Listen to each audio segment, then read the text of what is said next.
I'm Doug Brown. In the NBA playoffs. Less than 5 minutes to go in the first half in Philadelphia. The 76ers lead the Wizards 53-47. Philly already took game one in that series. Halfway through the first quarter in New York, the Hawks off to a good start again. They lead the Knicks 16-7. Atlanta up 1-0 in that series.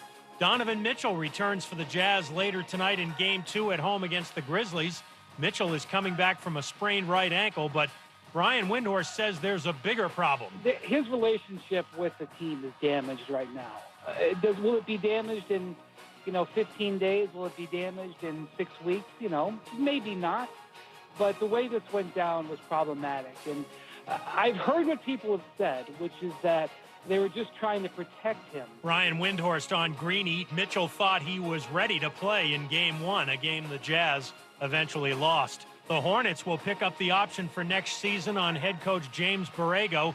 The Hornets were the 10 seed in the East and were eliminated by the Pacers in the play-in tournament. Stanley Cup playoffs, a wild game on the island. Less than 7 minutes to go in the second period. The Islanders lead the Penguins 5-3. The Islanders looking to close out that series in 6 games. Kicker Adam Vinatieri played for 10 years in New England, then 14 years for the Colts. Today, he announced his retirement on the Pat McAfee Show.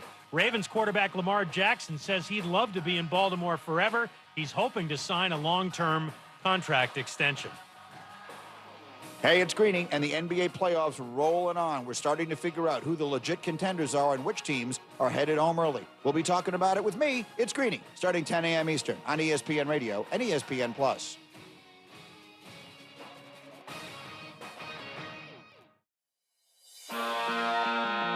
Isn't this a sports show? You know this about me. I love the goofs and the ha-has. And that, frankly, should be the name of this show.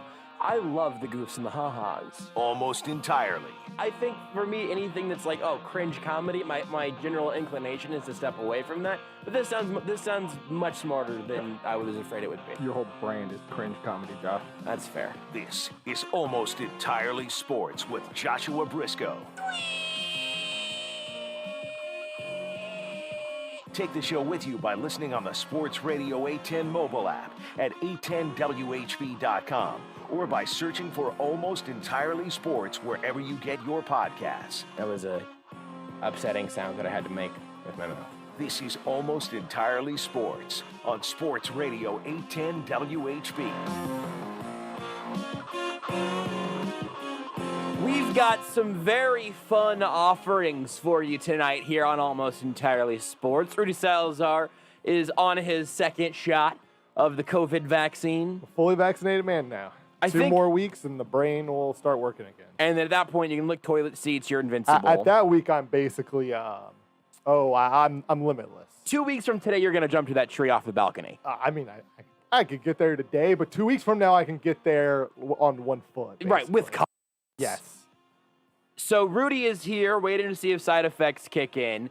Beards McFly's on the other side of the glass. Oh boy, could you imagine if like 8:30, all of a sudden I'm just laying on the ground? Yeah, I can. It'd be pretty funny. Yeah, I can actually imagine it. Beards on the other side of the glass. I am Joshua Brisco. 2 guests to tell you about tonight, and I'm gonna try to do a good job of reminding you of what's coming up on tonight's show. Because I promise you, whatever you're looking at, Rudy, I want you to hold it. I will. Hold it in. I'm going to hold it for after your, I'm adding to your list of what we're going to talk about tonight. Okay, just put it on the Google Doc and I'll just read it and we'll just get to it. Sure, I'm good for that risk. Here we got 2 guests for you tonight and they're both going to be, here's the thing, Kent Swanson back in studio again tonight at 9 o'clock. We got an hour of Kent in studio. That's great. That's good for everybody. Not the biggest note of the evening, or biggest person, because at 8 o'clock, we'll talk to Will Shields, Pro Football Hall of Famer, Chiefs legend, and I've made this joke multiple times, I'll make it multiple more times, slightly more qualified to talk about the Chiefs' new look offensive line. So we'll let him give us some of that analysis a little bit later on. To be honest, everyone, we recorded it earlier in the day, so I know what's coming up, and there's some really good stuff. I also want to give this mention at the front end because it's part of the reason. Well, you know what? I've lost my notes on that. So Rudy, why don't you go ahead and say whatever you were going to say? Real fast, Will Shields is he might have been my first favorite Chief. Like, just that offensive line in general was just obviously a blast to watch. And I've had a chance, just fortunately, like through events and stuff, to meet him like once or twice over the last few. Well, I guess it's probably been a couple years since I last saw him. One of the nicest guys. And then, of course, I was good friends with Willie Cauley-Stein, who lived with Will Shields for a couple years. Oh, I completely forgot about that. So, like, he is a very, I mean, he's a good dude, and he's fun to actually listen to talk to. And, was he good at football? That offensive line is so good, and I Yeah. know for a fact, again, because we did chat earlier, he's got some really good stuff on what their offensive line that you're referring to was made up of, what the Chiefs can do to kind of try to replicate that, and a new look, sort of new iteration of a mauling front five. Yeah. We'll talk to him about all that stuff coming up at 8 o'clock tonight. Also, he's promoting his work with the Ford Proud to Honor program, the Hall of Heroes. You can learn more about that at fordproudtohonor.com. We'll talk to him more about that here in an hour. But if you're curious what he's out here, talking about and is important to him outside all the football stuff, that's that. We'll talk to him and also Kent about the Chiefs' offensive line, I'm sure. All sorts of other stuff with Kent whenever he joins us at 9. But there you go. Will Shields at 8, Kent Swanson in studio at 9, and all of us here in the meantime. All right, Rudy, what was the other thing? What just jumped to your attention? Because if I remember right, this actually happened, I think, yesterday, and I'm surprised we didn't get to it. Logan Corkins, though, commented on Facebook, did anyone else see the 3-year, $80 million deal Guy Fieri signed with the Food Network? Yes! He says Guy Fieri is less of a cap hit than Kelsey next year. LOL. Can I be honest? You know what I did think about that whenever I saw that? So, yes, Guy Fieri signed a 3-year, $80 million deal with Food Network. You know what my first thought was? No kidding. Little underpaid. Yeah. My first thought was honestly my brain saw $80 million, and I was like, oh boy, that's a lot of money. And then I went, I'm a little surprised it's not more. Because this Guy Fieri, he's doing 57 shows a minute. It's Food Network. He is Food Network's evening and overnight programming. Imagine, and like NFL teams obviously are billion-dollar enterprises that generate billions of dollars every year, but there's a salary cap. Like they have to put a limit on how much they can pay a person. There's no salary cap in the TV, but no. Food Network does. Food Network literally has an infinite amount of money that they can basically pay Guy Fieri. I think that Guy Fieri could have probably pushed that one a little farther. He took a pay cut to keep the team together. Maybe that's it. That's probably it. I don't know what he'd made previously before this deal. Sure. I'm guessing it's a lot of money. That's also certainly not counting. That's probably just that's Food Network. Just so not counting Network, yes. the restaurants and I'm sure some bottled sauces that are in every grocery store and everything. So Guy Fieri at this point, Grand Emperor Czar of Flavortown. Cosmopolitan has an article basically stating that he is now the highest paid chef on television. Rightfully so, I think. Yeah. It's kind of funny because I really like Guy Fieri's whole deal, right? He makes $3,000 an hour. Oh, man. I mean, it's the going rate for the mayor of Flavortown, dude. Every day, all year. Not $3,000 an hour from like 9 to 5, Monday through Friday. Just every hour. By the way, if you're curious, Gruden has not gone yet, speaking about money per hour long. So... Guy Fieri's making more money per minute or whatever than John Gruden is. Cosmopolitan's got a breaking news here. Previously, he was on a 3-year contract for $30 million. You know what? Keep climbing that ladder, dude. And my guess is 3 years from now, when he signs a new one, another $50 million raise might be 120 for sure. Yeah, like that. He's getting over 100. Yeah. And that's not counting the commercials and the restaurants and all. I mean, just all that stuff. The funny thing for me with Guy Fieri, who again we've had on this show for I think a good minute-long conversation from his restaurant. Got to talk about a hot dog being a taco. Seems very pleasant. He was very confused by that, if I remember correctly. Yeah, I don't think he fully got the concept of my question. It's okay. He also was very confused as to why I was only asking him one question, but it was just that. It's just kind of what it was. Yeah. Is a hot dog an American taco? Was the question, I believe. So you know how reality shows like American Idol and stuff. You obviously you have a winner, and the winner isn't sometimes the winner is Kelly Clarkson. They go on and they're very successful. Sometimes the winner just disappears in a year. Guy Fieri got his first, and I didn't know this. He was on a reality show called Next Food Network Star in 2006. Oh, I watched that show at least one. Yeah, I season. did not know that, and that is what led to him getting his first show called Guy's Big Bite. That was it. Good show. And I'm not sure that I knew he was a contestant on that. Actually, that might not have seen. I've seen the show. And Next Food Network Star, again, I imagine American Idol. Hey, some of those winners we've never even heard about, right? There was a sandwich guy. Guy Fieri. I mean, they found their next star. They really found him. That's such a good concept too. Yeah. Wow, I don't recognize any of the people from the last 5 or 6 seasons. Well, here's what's funny. Someone named Steve McDonough won season 1, apparently, according to a quick Google. Maybe tied with someone named Dan Smith, who doesn't even have a picture. And Guy Fieri won season 2. And then season 3, Amy Finley won. I don't know who she is either. Nope. But Guy Fieri is well over $100 million at this point. Mayor Flavortown. I watched at least 3 to maybe 4 seasons of this show because I recognize at least 3 or 4 of the winners. Mm-hmm. It's a pretty good show and such a good concept. His net worth is currently only just about $40 million, which actually feels very low. Way low. My guess, but like this article obviously says, that will obviously go up a significant amount. I mean, really, can you put a price on perfection like that? I don't know. So this is what I was going to say, is that I love Guy Fieri and his whole deal, right? It's great. The hair and the dyed goatee and the glass in the back of the head and the sweatbands and the frosted tips and the Flavortown and the donkey sauce and all that stuff, right? It's all good. But also I have another part of me that is a little alarmed by all of that. You can make good food that doesn't have donkey sauce on it. But I just sort of think, to use a very dangerous metaphor, I think Guy Fieri is one political party, Mm-hmm. and maybe you're kind of more restrained, sort of smaller portion, French cooking, is the other one.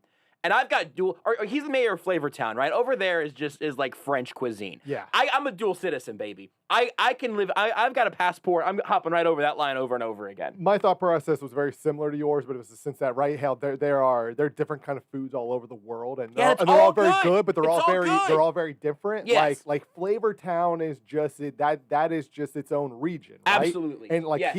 he is the mayor, he is the president, the czar, he is the everything of that particular region. And it doesn't mean everything else is invalid, but he just owns his little neck of the woods. That's such a better analogy, where, I've really gotten into an Asian food kick as of late. Love Asian food. You know what I had today? What'd you have today? First time ever. I went to Hawaiian Bros. Oh, Oh, it was good. oh, It was good. oh! Very I've good. tweeted them. They I was very tweeted. They happy. tweeted back to me, but they haven't been like, hey, here's your Chipotle, entree for one entree a day for life card. Yeah. But I'd be so happy. all right, I'm I gonna was say this. very happy. I'm gonna say this out loud. I'm pretty sure that I would get a pineapple tattoo in exchange for one of those sort of gold member cards. Yeah. I 100% would. I wouldn't have to think about it. They could choose the location of the tattoo also. On my forehead, where Maybe- Lil Uzi Vert got that diamond. maybe face is out of the picture, but neck free for business. Mark that, please, Beards. Thank you. No reason. My only hesitation is they're still very much still growing, and my concern, you got a Chipotle in every corner of the world at this point. Hawaiian Bros isn't quite there, but if me getting the It makes tattoo it now on the possible ground to get floor, in. Though. that's right. It's the That's thing. right. At this point, to get the Chipotle card, I've got to be batting in the big leagues, and at 30, that seems unlikely. Not gonna say any dream is impossible, but it just feels unlikely at this point. But they're local and growing. Yep. All right, listen. If anybody who works for Hawaiian Bros is within the sound of my voice right now, and you want me to get, because they got a little pineapple logo, you want to get that little logo tattooed somewhere on my body, I'm going to pick where it goes, but it won't be like my butt. I'll put it somewhere that I can, maybe It's a good logo. Maybe I just show that at the cash register or something. Yeah. And they just are like, oh, yeah, you get that's their version of the card. They'll get it delivered like probably 9 times out of 10. And so. I've got one right next to me, so I on my did you way get the Dole in, Whip? I didn't. Do it next time. And just do it. I was looking at it. I was like, oh boy, because I was driving here, I decided not to. That's but fair. next time, especially if I'm just at home or I know I'm going back home, yeah, absolutely. But right now, It if I looks so can, good. if I can get myself a little Hawaiian Bros, if I can get myself, It's a good logo too. Pretty It's simple. I'm but not it's gonna clean. get the words Hawaiian. You know what? I might. I'll get some. I'll mess up a banh mi bowl. That was one of the HelloFresh, not a sponsor yet, that Renee and I got a while ago, and I think about it on like a regular basis because it's delicious. You get me a little Mediterranean food. Big on gyros right now. Having a huge gyro phase. I love American food. I love Mexican food. I also love Flavortown food. Yes. And that's what Guy Fieri makes. Yep. It is not American food. It is not Southern. It is not. No. It's none of that. Nope. It is Flavortown food. That is the country of origin. Yep. I guess town of origin, but you get it. That's such a great point. A few quick Twitch comments here really quick. Dillard says, I'm going to have to go get a Will Shields jersey sometime. I think Will Shields is a super underrated kind of hipster Chiefs jersey, right? Because he's like, he is a Hall of Famer, but you're not going to find a ton of 68s out there. You'll find a few, though. Love that call. Think that's a great idea. Gardiak asked, what's the guaranteed money on that Fieri deal? Can they get out after 2 years? Yeah, is that third-year funny money? Is there a cap? What's the cap hit? I think when you're in high demand as Fieri, you're getting that Kirk Cousins 100% guaranteed deal. Yeah. I don't think there's. I think Guy Fieri is like, hey guys, I need security. We're locking this in. And then Z-Man says back at it again with the hottest dudes on Twitch. Thank you, Z-Man. Says, I can't wait for the hot tub Twitch streams from the AES guys. I have learned about this concept very recently, and now I'm fully aware of it, and I feel like this is a part of our future. I mean, listen, we've already talked about bathtub party day. Twitch has now updated it even to where there's no longer. It's not just there is a category for it now: hot tubs, pools, and something. When is bathtub party day? Hang on, I think it's in December. Yeah, I think you're right. I just need to know when. Did we miss bathtub party day because of COVID this year? Yeah. It really took everything from us, didn't it? Yeah. That damn virus. What was not left there for? What was not left behind, if not bathtub party day? Took everything from us. December 5th. I think, Beards, I swear, if you would have put a gun to my head and said, what day is it? I think I would have said December 5th. I think I would have gotten that right. It's on a Sunday this year. Well, we'll see. If our Twitch following increases by enough. Now, Beards, here's the thing. This is a very funny idea, and I like the idea very much. And then I have to think about the execution of the idea, and I like it much less. Because listen, we got a video studio now. We do, but I don't think it's hot tub ready. I mean, these are a little like blow up hot tubs.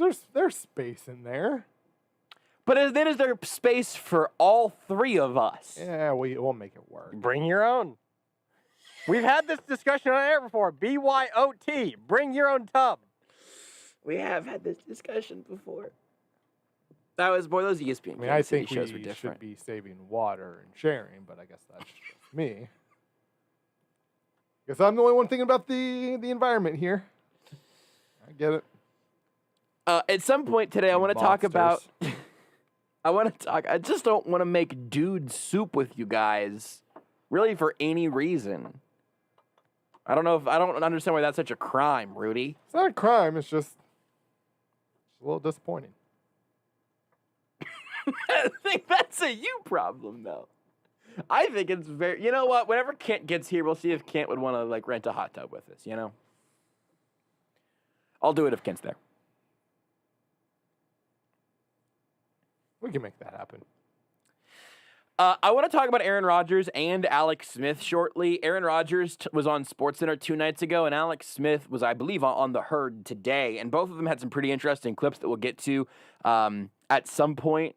And when has that ever been a lie? You know, saying we'll get to the serious sports audio today. Some point within the next 10 years, at least. I actually think we're going to get to it today, but the last thing here in our grab bag first segment, which, by the way, I don't know if that's sponsorable, but that might be, maybe that's a future Manscaped deal. Yeah, the audio's died twice. Yeah. Beards. I'm not sure what's going on there.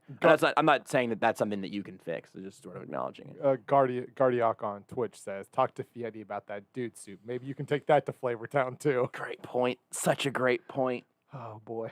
I don't need no horsey sauce in there. Yeah,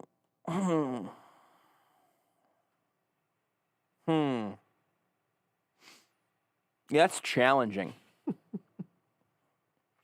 It would be better than just having like a single floating roast beef sandwich, though, you know? Caden says, hot tubs and dude soup. Joining the show just 20 minutes late is weird. Yeah. It really is. Sometimes. You really should be here for the beginning. You know, I think that... A lot of context is missed in the first 20 minutes. Yeah, I think this is probably true for all three of us. All three of us are sort of like start at the beginning, not necessarily completionists. I don't have to get every trophy or coin or whatever in every game. Yeah. But, you know, if you go to, hey, let's have this conversation. Mm-hmm. If you're in a video game. Yeah. You're in a. Like I'm a character in the game, or? You're playing it. Okay. And it's relatively simple. There are two paths. I'm thinking about the overworld in this Mario Rabbids game that I've played most recently. There are two paths, and one is clearly where the main story continues going, and then there's another path. Oh, you always go down the second one. Rudy? Always check out the alternate path first. You've got to. So we're on the same boat there. Yeah. You're not always just trying to go through things as quickly as possible. Even if you know, like the Lebitard show at this point puts out like 4 hours of four episodes of content every day they have a show. I will typically, even if I'm not that interested in maybe what the first or second one is, I'm gonna start at the beginning and just try to make sure. So I don't tune in for hour 2 and hear the phrase horsey sauce and dude soup in a hot tub. I don't necessarily want to force people to do that, right? Listen, if you come back at 8 to hear Will Shields. No dude soup talk, I promise. You're just going to get a good 20-minute conversation with me and Will Shields. You probably need a big hot tub. He's lost a lot of weight. Dude is in good shape. He still probably needs a bigger hot tub than we do. Yes. I mean, he was a guard in the NFL. Yes, Beards. Yes, that's true. You seen Joe Thomas? Talk about a dude who lost the weight. Like, yeah, you can make dude soup out of what he left behind. Very fatty, though. But I don't want to be exclusive, you know, for people that join at 7:23 instead of 7:03. But sometimes it just happens. Sometimes the show gets. This is a 4-person show right now. It's me and Rudy and Beards and the show itself. Yeah. It has its own gravitational pull. Really, it might be 5. If you just take like the chat. Probably like at least 5. Yeah, at this point for sure. And maybe they're part of the show. Maybe they're part of that gravitational pull, but they add something in there for sure. Yeah. So that happens sometimes. Thanks for joining in when you did. Here's the last thing, though. And we'll take a break, and we'll probably talk about quarterbacks. If not, we'll do it after we talk to Will Shields. But I have to. This is a sports topic. This is news of the day. I need to address some things. Last night, I believe I said something along the lines of LeBron's career is over, the Lakers are trash, and the Suns are going to win in 4, sweeping their way all the way to the finals when they will beat the Nets in 6. And obviously, last night, the Suns with one-armed Chris Paul. Doesn't seem healthy. Not good. Cannot get his shoulder up. Yeah. Cannot get his arm up on his right shoulder. It's not great. They fell to the Lakers in a, hard-fought game where Reggie Miller, every single time Anthony Davis farted in the right direction, praised his hustle because suddenly he gives a bleep about playoff games again as opposed to game 1 where he just could not be bothered. Real warrior, that guy. Actually, he's a Laker. Shut up, Beards. I'm hurting, I didn't... look, did I expect them to lose that game last night? No. Because I expected them to sweep their way all the way to the finals. For sure. And also, I have to eat that, right? I was very loud about what I thought the Suns were going to do, which is to be all undefeated all the way to the finals. You're going to go at people, you have to go at yourself when you mess up. That's absolutely right. So I will do, you want to hit me with the shame bells, Beards, as I walk through the streets, whipping myself or whatever. I've learned from my mistakes. Shame. I was too ferocious. Shame. I buried LeBron. Shame. I buried the Lakers too early. So now I say, with that context, that humility in my heart, Suns in 5, then it's going to be Suns in 4 over the Nuggets or the Blazers. It doesn't really matter. And then, as a show of humility, Suns in 5 over the Mavs. And then, Because it ain't going to be the Clippers coming out of there. it's not going to be the Clippers. Because tell you what. Clippers are done. The Clippers and the Jazz are in both fascinating situations that just we don't get to talk about ever because nobody around here cares. Yeah. But And boy, they're all they're messes interesting. that they made themselves. Yes. Of their messes of their own creation, which is some of the most fun messes to talk about. Kawhi's got an opt-out after this year. Sure does. And they've got no picks. Like, Yup. they literally can't. I think they've done all the alternating year stuff. Anyway. Luke Kennard is making $64 million to sit on the bench. Beers, not only did they not have picks, but they traded away. Like, they had Shea. They had Gilgeous-Alexander. Yeah. And they were just like, bye. They got rid of good young players. Well, that was so they could get 2 really good players. Well, But for yes. sure, but I just mean like it wasn't just picks. It was also Yes. like the good young players. They got rid of potential players and actual players. Do you guys want to talk about those two teams being a bleep show? Because we could do that instead of Kind talking of. about the quarterbacks next. And we could talk about quarterbacks after we talk to Will Shields. Have a very football-y hour there. Wouldn't hurt my feelings any. Also, I mean, Beards, we're here. you have a thing that you've been meant to mention a full show or Yes. two ago. Is that basketball related? Not at all. All right, save that to the end of the hour. Yeah. We're gonna take a break. We'll come back. I want to talk about a couple of NBA things. If you're not an NBA fan, we're not gonna listen. I'm not gonna talk about the Grizzlies Jazz matchups or whatever. There's some elements of these two stories that we just touched on that I think are fascinating. And at some point tonight, we're gonna talk about Aaron Rodgers and also what Alex Smith had to say. Aaron Rodgers is currently vibing in Hawaii, and I love that for him. I love that for all of us. Yeah. We'll get to that at some point tonight. Will Shields joins us in 30 minutes. Kent Swanson in an hour and a half.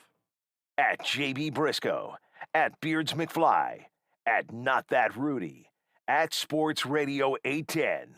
Just do it already.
You're listening to Almost Entirely Sports. I love the idea of having a lottery tournament where teams are competing for draft picks, basically. With Joshua Brisco.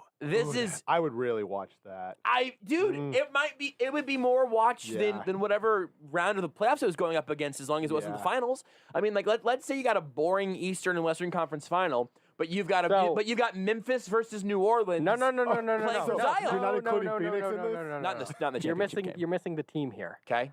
A LeBron James Lakers team. Oh, man. Going up against whoever. Devin Booker. Yeah, Devin Booker's sons for the rights to Devin Zion. Booker has sons already? I know. Sorry. On Sports Radio 810 WHB.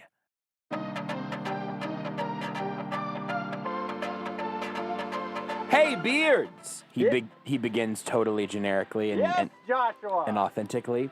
What's the name of this song, Beards? It's LA Dreams. You can imagine that's Clippers Nightmares if you want, or just Lakers general sleepy time thoughts as we talk about NBA stuff. I don't know why, but general sleepy time thoughts sounds like a nasty euphemism. It sounds dirty to me. I'm not sure why. Comment from Gardiak on Twitch. You can watch the show, by the way, twitch.tv/sportsradio810. We'd love it if you do. Not only can you watch the show, it's also it's the best comment section we've got. Because sometimes Facebook and YouTube are both a little all over the place. Caster has acknowledged they have Facebook issues. They just don't provide any actual way to solve it. Yeah, we might have to change some things on that front before too long. Because I think we might have a solution to that in the future. But Gardiak says, this is really off topic. Thank you for the warning, Gardiak. It's really not our style, but we will pick it up. Just not us. Does Rudy gel his hair, then put his headset on, then stand in front of his fan to get that style? Never gel. Gel is Definitely makes not the a hair gel. too hard. I'm a paste guy. I like a paste because it keeps the hair feeling nice and soft, which is important to me because I have very, very soft hair. But basically the way it works is on day one, put the paste in, comb in a bit, get it in the right form, hairspray. I love that your hair right takes multiple days. You're totally right, Well, I love it. but the first day is paste. After that, I no longer put paste in the hair. Day 2 and day 3, generally the way I start off, I just I just go through with a comb through my hair a lot, and part of that's to kind of break up the old hairspray. Sure. But at that point, my hair now has a pretty good firm hold to it. And so then again, just kind of, and naturally just a combination with my hand and the comb, I can get in the position I want, re-hairspray, third day, do the same, shower, wash all the product out. This might be a future video of Rudy takes you through his like morning routine, you know? Yeah. I think that'd be great. I actually you know when the last time I got a haircut was? I'll tell you how I found it out. Let's say 6 weeks. It's been 6 months. I haven't gotten a haircut I got a haircut in December. Has it really been that long? Yeah. And so the reason that I figured this out is because I texted, you can see on the stream, I've got some very long hairs here. It looks good though. Thank you. I texted my barber man, which is what I call him. Hey, barber man. And I saw the last time I texted him was barber man gets paid. December. Hold on. Everybody stop. I think you should keep your hair like that for the rest of the show. Hold on, everybody. Barber man gets paid. Especially for when Kent walks in. Yeah. I texted him on December 7th, 2 days after bathtub party day. Oh! I thought it might have been on December 5th. And I was finally like, listen, I've been letting this flow go for about 6 months now. Mm-hmm. I got to do something. It's fine. I appreciate the self-confidence boost. I'm going to get through the week probably, you know? But, like, it's just a lot, and I kind of miss just being able to, like, put a little pomade on my hand and just sort of shake it over the top of my head and then just walk about my day. It's the reason why, especially with my sides and my back, I keep them short is because I don't have to do anything to it. I just wake up, it's fine. The second I start noticing, like, bedhead a little bit on the sides and the backs, it's like haircut time. We're dangerously close also to whatever happens next being something a little weird. Like, I'm just going to prepare everyone for that. I don't know what. Like, I'm probably not going to come back with, like, a bowl cut. But am I going to do a weird color with my hair? Maybe. I don't know. Who's to say? If the Suns... I will probably get a haircut before. Purple would be... Other than Renee and I would like a match, which is fine, but not really... You should I'm go not trying orange, to. because now you and Renee are orange and purple Suns. That's not bad. They win the title now. Did you see the lady with half purple, half orange hair at the Suns game last night? I did not. She was faded. She was. I tweeted it out. You're going to have to scroll a little bit. But I quote tweeted last night that was the mood I was going for. She was holding some sort of drink, and that was not all she had been consuming. And so that's the energy that I'm going to try to get back to. Get to for the first time, maybe. I don't know. Anyway. We're always striving for that. We're just trying to be better. Do you guys want to start with the Clippers or the Jazz? We're not going to get super into the weeds of like matchups or anything, as again a warning to the Clippers is more interesting. As sort of to NBA agnostic folks. Well, can I you know what? I'm going to make the case for the Jazz being interesting for this particular reason. Donovan Mitchell, apparently his rehab was not going very well. He went and rehabbed on his own. I was listening to Bomani and Nick Wright talk about this earlier today, so this is why it's piqued my interest. In anything that sounds like something that I might not know, but maybe learned today, I assume that I'm ripping it off from the right time. His rehab was apparently not going well. He went to go rehab on his own. He got better. He came back, and I don't remember which one of them. One of those two guys was saying, holding him out for game 1 against Memphis, the 8 seed, for their timeline to make sense, it almost has to be some form of like weird punishment, because Donovan Mitchell, one of top what player right now? Beards, I'll go to you. I'll let you give me the ruling right now. Top blank 20. in the NBA. Yeah, 20. Like 20 or 25. I'd say gonna 20. go like 15, but that's fine. 20 safe. But a number one, well, A top tier player. He's the best player on the number 1 seed in the West. Yeah, I mean, he's a top tier player. So for sure. an excellent player. He is held out for game 1, but that announcement is made like a few hours before game 1. And a few hours after game 1, he's cleared for game 2. That is super weird. Yeah. That is super weird. Plus, if there really is a whole bunch of stuff going on behind the scenes there, his contract is about to kick in very heavy starting next season. Mm-hmm. And what if he just wants out? What if he just wants to force his way out of Utah, which would not be totally stunning for me? And then it even came up like, I think it was 3 teams have a real buttload of picks right now, being OKC. Yep. There's one before the real payoff. I'm trying to remember what the second one was. It was Houston. It was OKC, Houston, and New Orleans. New Orleans is interesting because he could go there, play with Zion, and all of a sudden that team is really interesting. So those are the 3 teams they got brought up. I just think if this was all happening, if this was Kawhi, or if this was simply not in Utah, if this was on either coast, this would be a bigger story. It would be for the deal. number 1 seed in the West. Again, like obviously the seeding this year, as a Suns fan, I can tell you, it's bleeped up, dude. I hate it. But there are just so many like weird moving parts there. This is also the team, by the way, that had like patient 0 of the COVID outbreak from last year. Yeah. There's just a lot of drama around the Utah Jazz, and that's kind of wild. Where Donovan Mitchell was also very unhappy. Yep. Now, apparently, from every report, him and Rudy Gobert are good. But, like, there was a time when Donovan Mitchell Or at really least better. did not like Rudy Gobert. Yeah. Like, that was a real thing. He got COVID He and got COVID spat from on a bunch of phones. That might be a slight exaggeration, but it is what it is. Beards, explain how the Clippers got to this place, and also in a way that is interesting for people who don't really care about the Los Angeles Clippers. So the Clippers did basically everything in their power to avoid being in the situation. Oh, you're starting with that part of it. Where the Suns are. Yes. Or the Denver's the 3 seed, correct, Rudy? Yes. Or where Denver is, where they would play the Lakers either in round 1 or round 2. It would have either been Lakers or Mavs. They were not wanting that. Or excuse me, Lakers or Blazers. Correct. Yeah. So they decided, you know what? These last 2 games or so of the regular season, it's against Houston, it's against Oklahoma City. We're going to lose both of those games, and we're going to play Dallas in the first round because we beat Dallas last year in the playoffs. It'll be fine.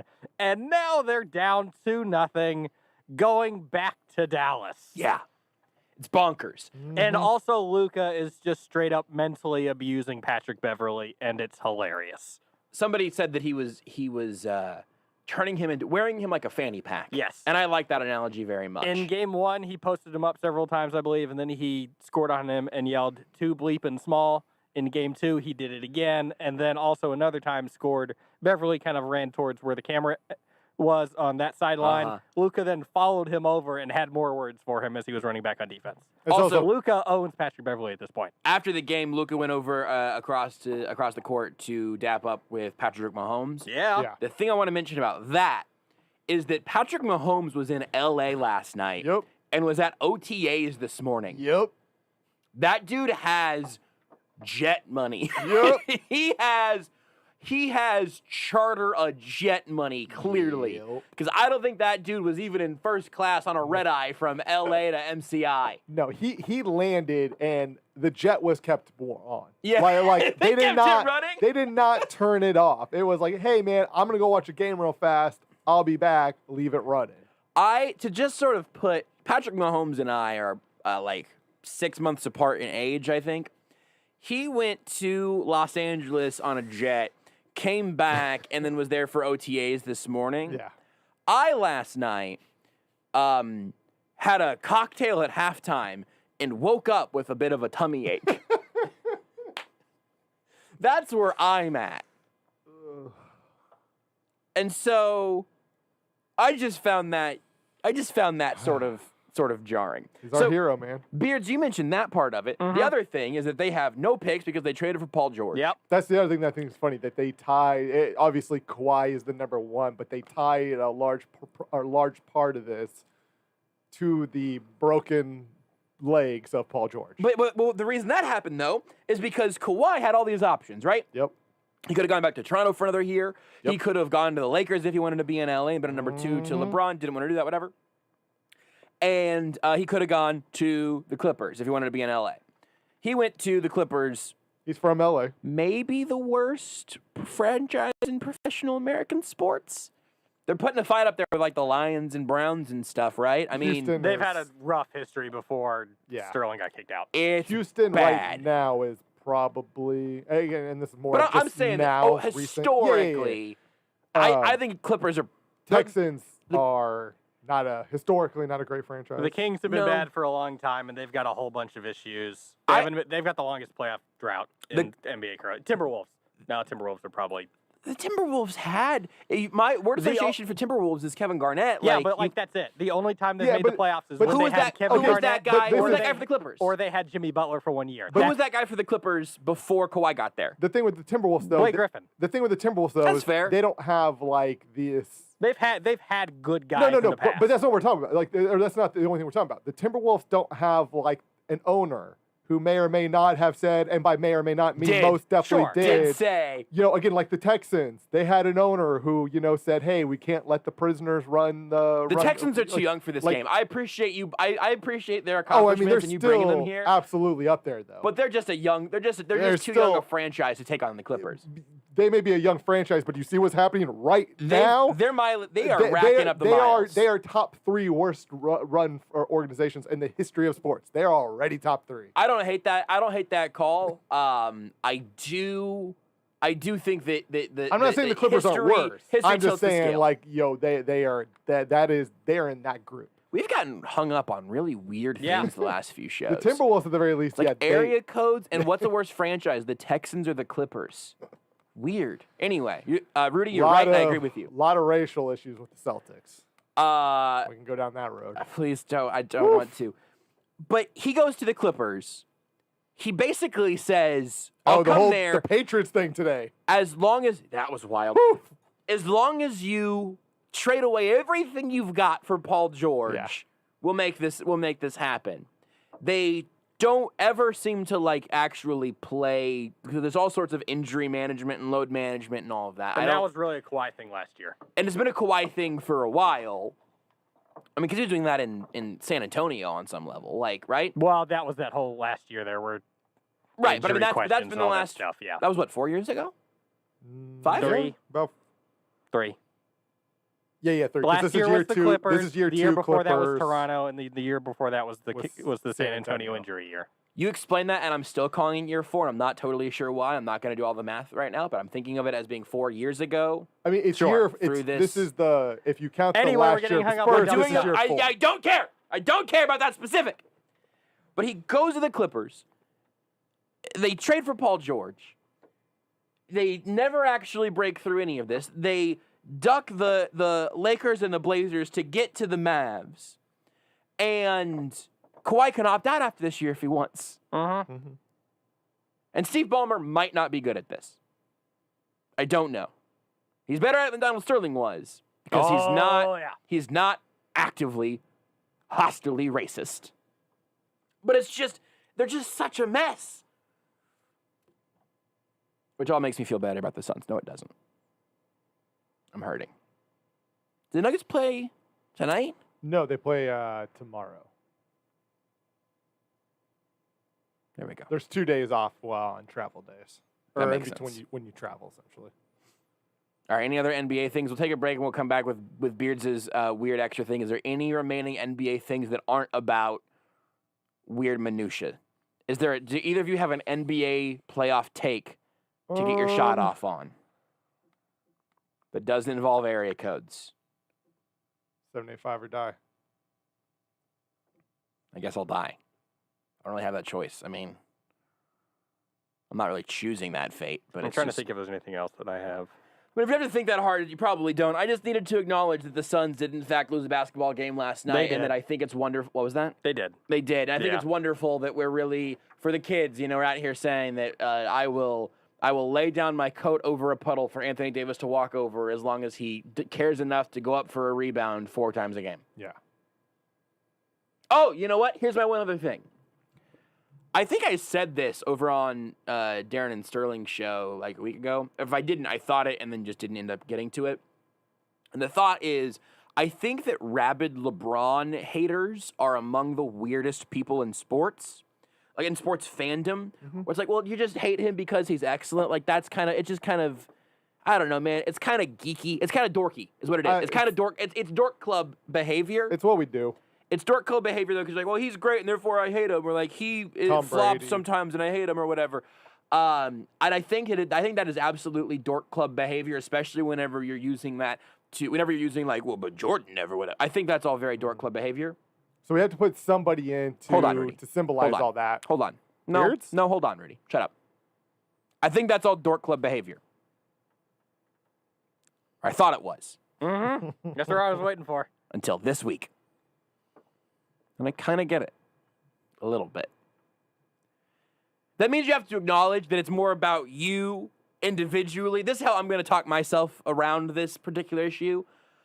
It's not LeBron's fault that I'm mad at him and the things that his team is doing to my team. Yeah. But I'm not as big a fan as I was yesterday.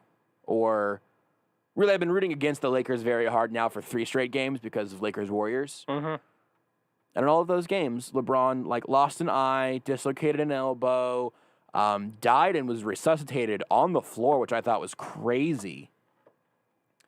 And those are all things that I would not have pointed out if he wasn't actively threatening the Suns. But the Suns haven't been relevant in a decade, so I never really had that problem. That was the last thing that I wanted to admit. I'm not inducting myself into the dork club, but I definitely have a visitor's pass. It's like, on the Monopoly board, there's jail and then there's just visiting. Yeah. I'm definitely visiting the dork club at the moment. And if the Lakers end up winning this series, which they won't, because the Suns aren't going to lose another game in this series, but if by some unlikelihood I am incorrect about that fact, I might at least be getting a season pass. At JB Brisco, at Beards McFly, at Not That Rudy, at Sports Radio 810. Just do it already.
This is Almost Entirely Sports with Joshua Brisco LeBron or Jordan, Hitler or Stalin, next. on Sports Radio 810 WHB.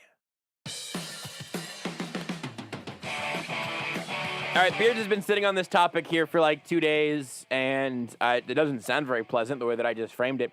So, Beards, I don't know what this even is. You've just said you have a third segment topic for us. So I was on Reddit yesterday, and there's Shocking. I know, and there's a subreddit I follow this history memes, and there was a thing that I saw in there that confused me very much. So I did some investigating in the comment section, and I found what this is. I'm just going to read to you a itty-bitty little thing about the Pig War of 1859. I'm in. Okay.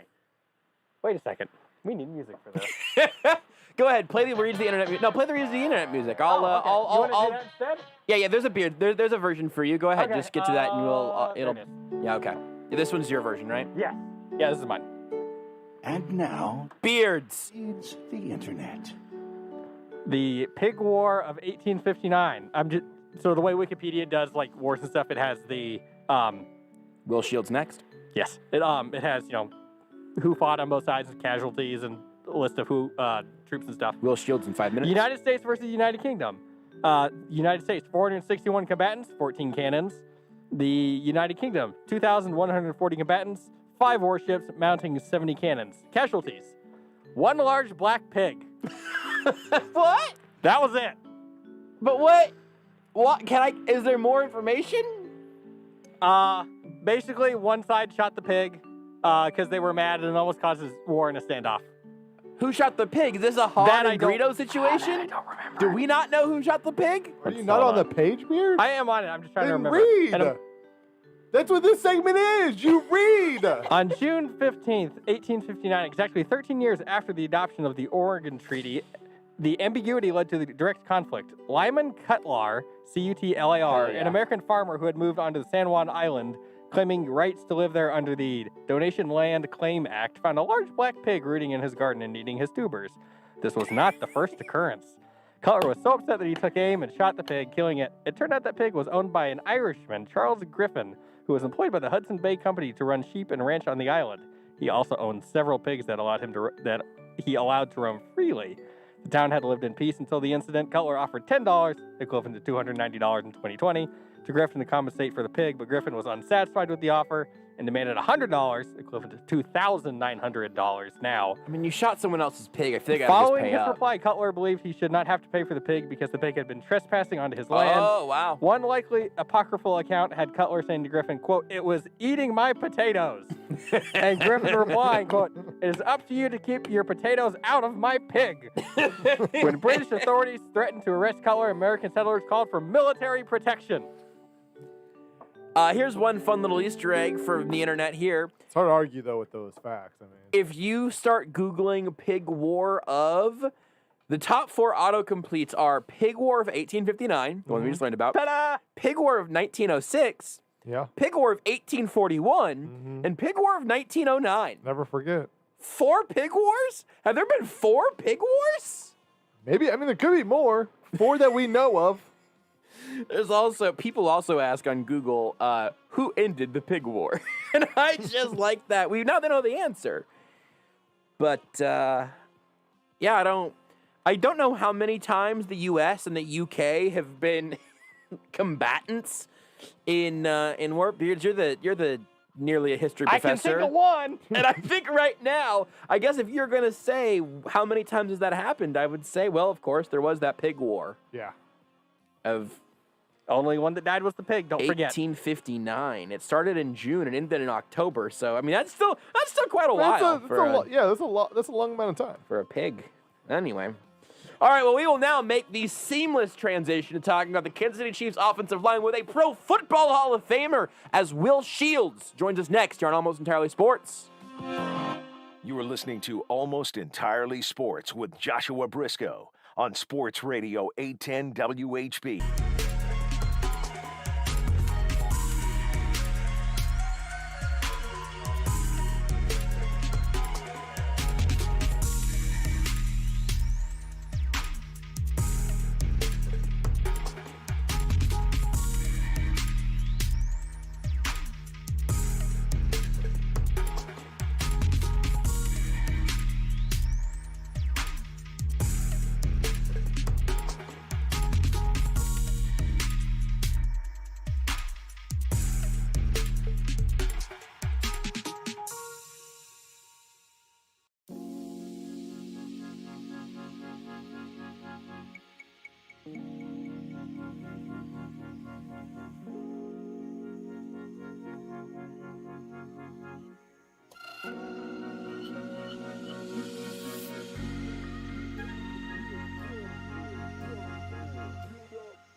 playoffs. 3 games are on the schedule today, 2 already underway. In fact, it's halftime at Madison Square Garden.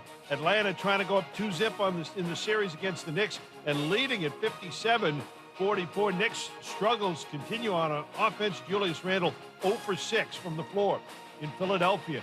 Early fourth quarter, Sixers on top of the Wizards 95-81 despite 33 to this point from Bradley Beal. Coming up a little later on, game 2 between Utah and Memphis. Grizzlies took game 1. The Jazz get Donovan Mitchell back after he missed 2 months with a sprained ankle, but he's not a happy Jazz singer, says ESPN NBA insider Brian Windhorst. His relationship with the team is damaged right now. Will it be damaged in 15 days? Will it be damaged in 6 weeks? Maybe not. But the way this went down was problematic. And I've heard what people have said, which is that they were just trying to protect him.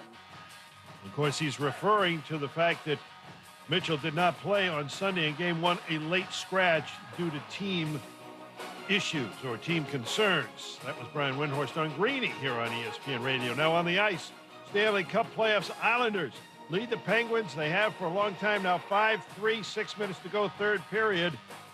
The Isles win the series with a victory. Same thing for Tampa Bay Lightning, trying to do that against the Florida Panthers and have a 1-zip lead in the second period. Coming up now, Freddie and Fitzsimmons.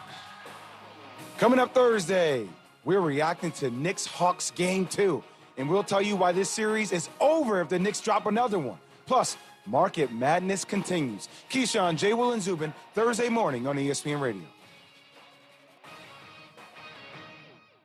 This is Almost Entirely Sports with Joshua Brisco. We're all hungry for a little nibbling of some delicious Chiefs talk. So here we go. Num, num, num, num, num. On Sports Radio 810 WHB.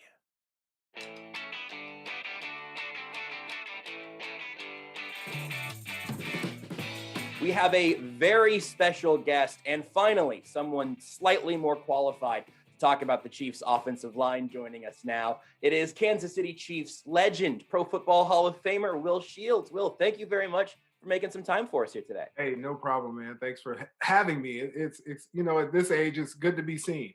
I've always felt like it's good to be seen, so I don't know if that ever really changes. But it's good to get to see you, good to get to talk to you, and hopefully dig into some things here, as the Chiefs have had a really interesting offseason, and you're a person that, like I said, just barely edges me out, I think, in terms of being qualified to talk about what the Chiefs did this offseason.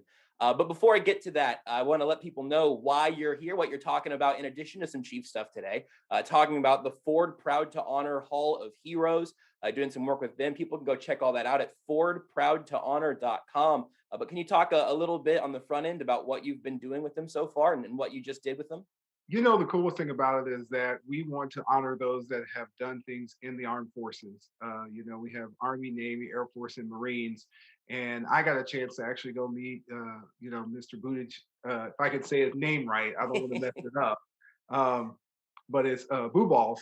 And he is an awesome guy. And he actually, still serves guys in different ways. Even though he's out of the military, he helps with service animals and things of that nature that helps those sort of cope with having PTSD, as well as other things from being, in the wartime and doing things that, is necessary to keep us safe. So if people want to go check that out, we'll talk about it a little bit more later on as well. We go to fordproudtohonor.com.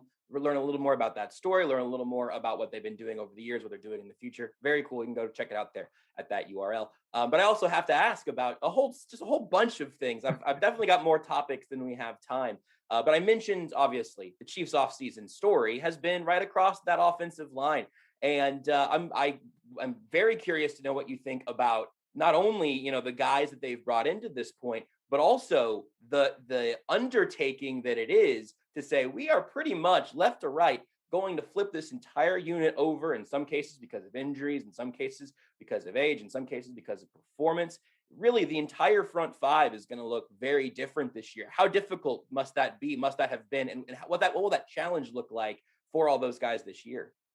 Well, I think one thing they did that was really good is they addressed an issue that they knew that they were coming into with having one guy that got hurt, Fisher getting hurt, having the Achilles, and then having, the guy that gets a little older, that kind of thing, trying to get the youth back. But then they also, get Tardif back from, being away for COVID. So they had some of the pieces already in place, and they've added new pieces and added depth. I think they've done a good job. I mean, it's one of those things of where you say, well, what's the issue? What are they trying to build? And then they come back and go, well, we're going to add a guy that's, a Pro Bowl talented, where a guy was a Pro Bowl talented or all pro talent. So they replaced one guy with another guy. And can they mesh? Can they pull it together? I think because of the talent that's around them, that you can't help but to get better. And I think that's what's going to be, the cohesiveness that they're going to have to build right now during the offseason to get them to where they want to go. I mean, the talent level you've seen across the board of the guys that they brought in, the quality of what they brought in. Now the question is, can we get them to all work together and be healthy? That's the other choice of what you have to do. But I think when you have the Mahomes of the world and Hills of the world and Kelsey's of the world, that you can't help but try to be a little better than what you are, just to sort of try to get an opportunity to play in the Super Bowl. Well, and you mentioned the health, because obviously such a huge deal last year as they just got worn down over the course of the year, one guy after another. But one of the guys they gave a whole bunch of money to is a guard, Joe Thuney, and who so far in his career has not missed a game. He hasn't played the number of years that you did, but that's something incredible that you have in common. Is there a science to being healthy and being available all the time? Is that something that you think you can kind of look at as an asset for Joe Thuney, as it obviously was throughout your career? I think so. I mean, because the simple fact of it is, the more you play, the better you get, the more consistent you are, the more little nuances that what to do to try to stay healthy. And that's the cool thing about it is, if you've seen how many games he's played in a row, that means he knows how to take care of his body. He knows when to shut it down when he needs to, and he knows what he needs to have to happen to be productive, but also to be available every week. And that's one of those things that's very hard to do, is to be available week in and week out. Now, of course, we know there's some of those freak accidents that could happen here and there, but so far so good. And that's what you want to prepare for, is that person that could be there every week in and out, that's stable. The cohesiveness of that unit is going to be interesting to me, and it's something I have to ask you about from your time on really a few different sort of little iterations of dominant offensive lines here. But I was watching an interview that Ray Lewis had done a few years back, and there were a couple of things there that were fascinating. But one of them was how frustrating it was to him, not only that line was made up of just mauler after mauler, but also that he specifically pointed out that you guys had a communication across the board where everybody left to right of you knew what you were saying, what you were calling for each other, and what that was about to mean for the defense. How long does it take in your mind for a completely new offensive group like this one to gel, and then to get to a point where everyone's comfortable? And then how long before everyone gets to a point where you're reading each other's thoughts based off of what the defense is showing you? Well, and one thing about it that comes through it comes buy-in. You've got to get that buy-in to trust the system and see what the system has done in the past. And once you've seen what the system does in the past, it makes it go so much faster. If you're putting in a new system that you've never seen work, or you've never been in, you're going, oh, I don't know if I trust that. I'm not sure if this is going to work. But when somebody can pull out film and go, hey, this is what we do, this is how we do it, and this is why it works, then you get buy-in. And then you start learning the little nuances of, okay, this is what I do on this play, but what does he do? Mm-hmm. And once you start learning what the guy next to you does and how they do it, then that's when you become more cohesive and you know what his weaknesses and strengths are. And that's where you build off of it. And that's when you start knowing what they're thinking and how they're thinking. You're going like, oh, well, he called this play. He's going to struggle with this. He's been struggling with it all week. So we're going to have to do this, this, and this to help him out. And I think that's where you have to, as an offensive line, understand that we're not going to be perfect in everything that we do. Some people we face are just going to give us a hard time, regardless of what we try to do to them, just because they've got our number. So you've got to be able to help that person out when they're in that situation so that we can get through that game and get to the next piece. And I think that's what they're going to have to figure out is, what are the strengths and weaknesses of each guy? And then try to build off of it.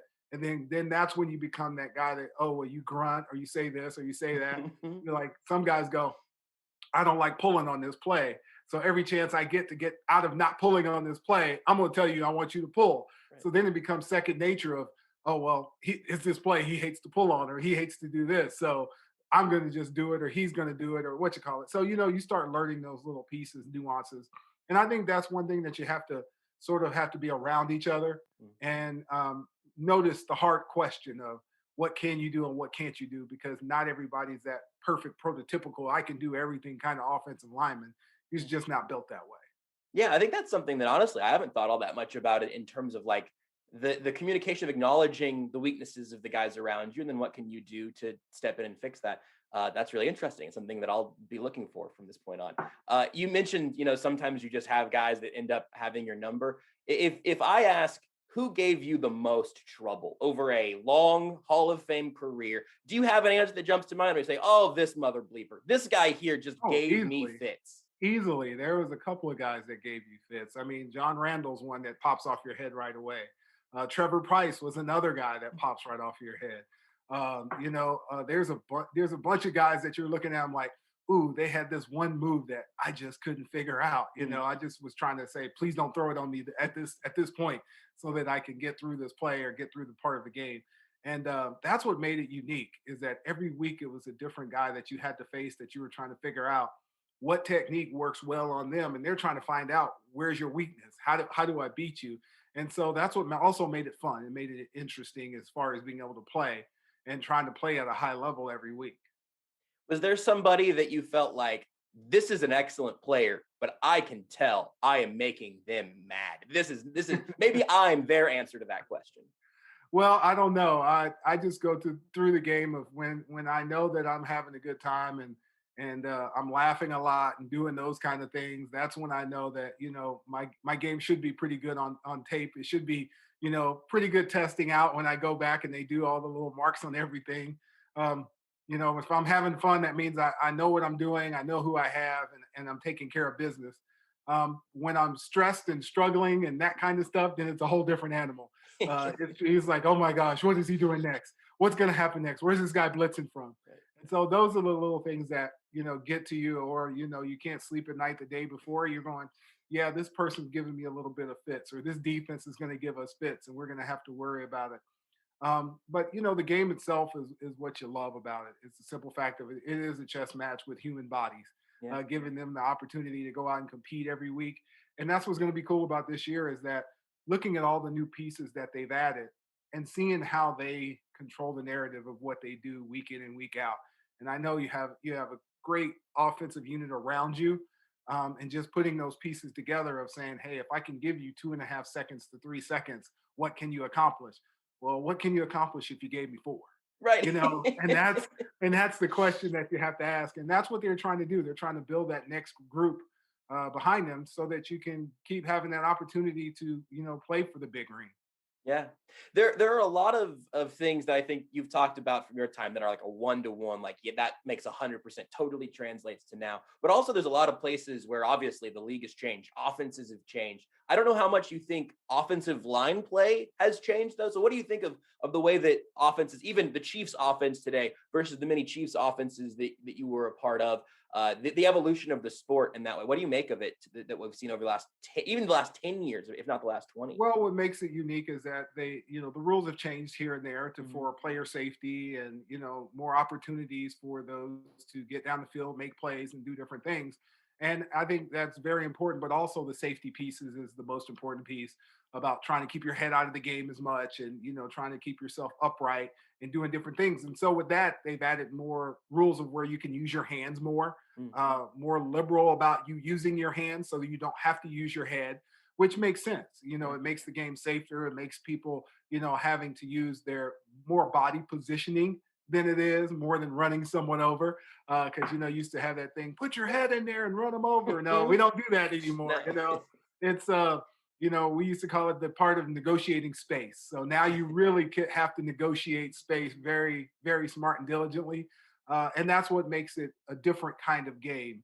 It does ample a little more of the passing game and being able to utilize that more off, but also, the change, the more quarterbacks that are using more read option and different keys than was different than when we were playing, the bounce motions and stuff like that. We didn't use that. It was more or less the guy get to the end of the line of scrimmage, you knew the ball was going to be snapped somewhere in there.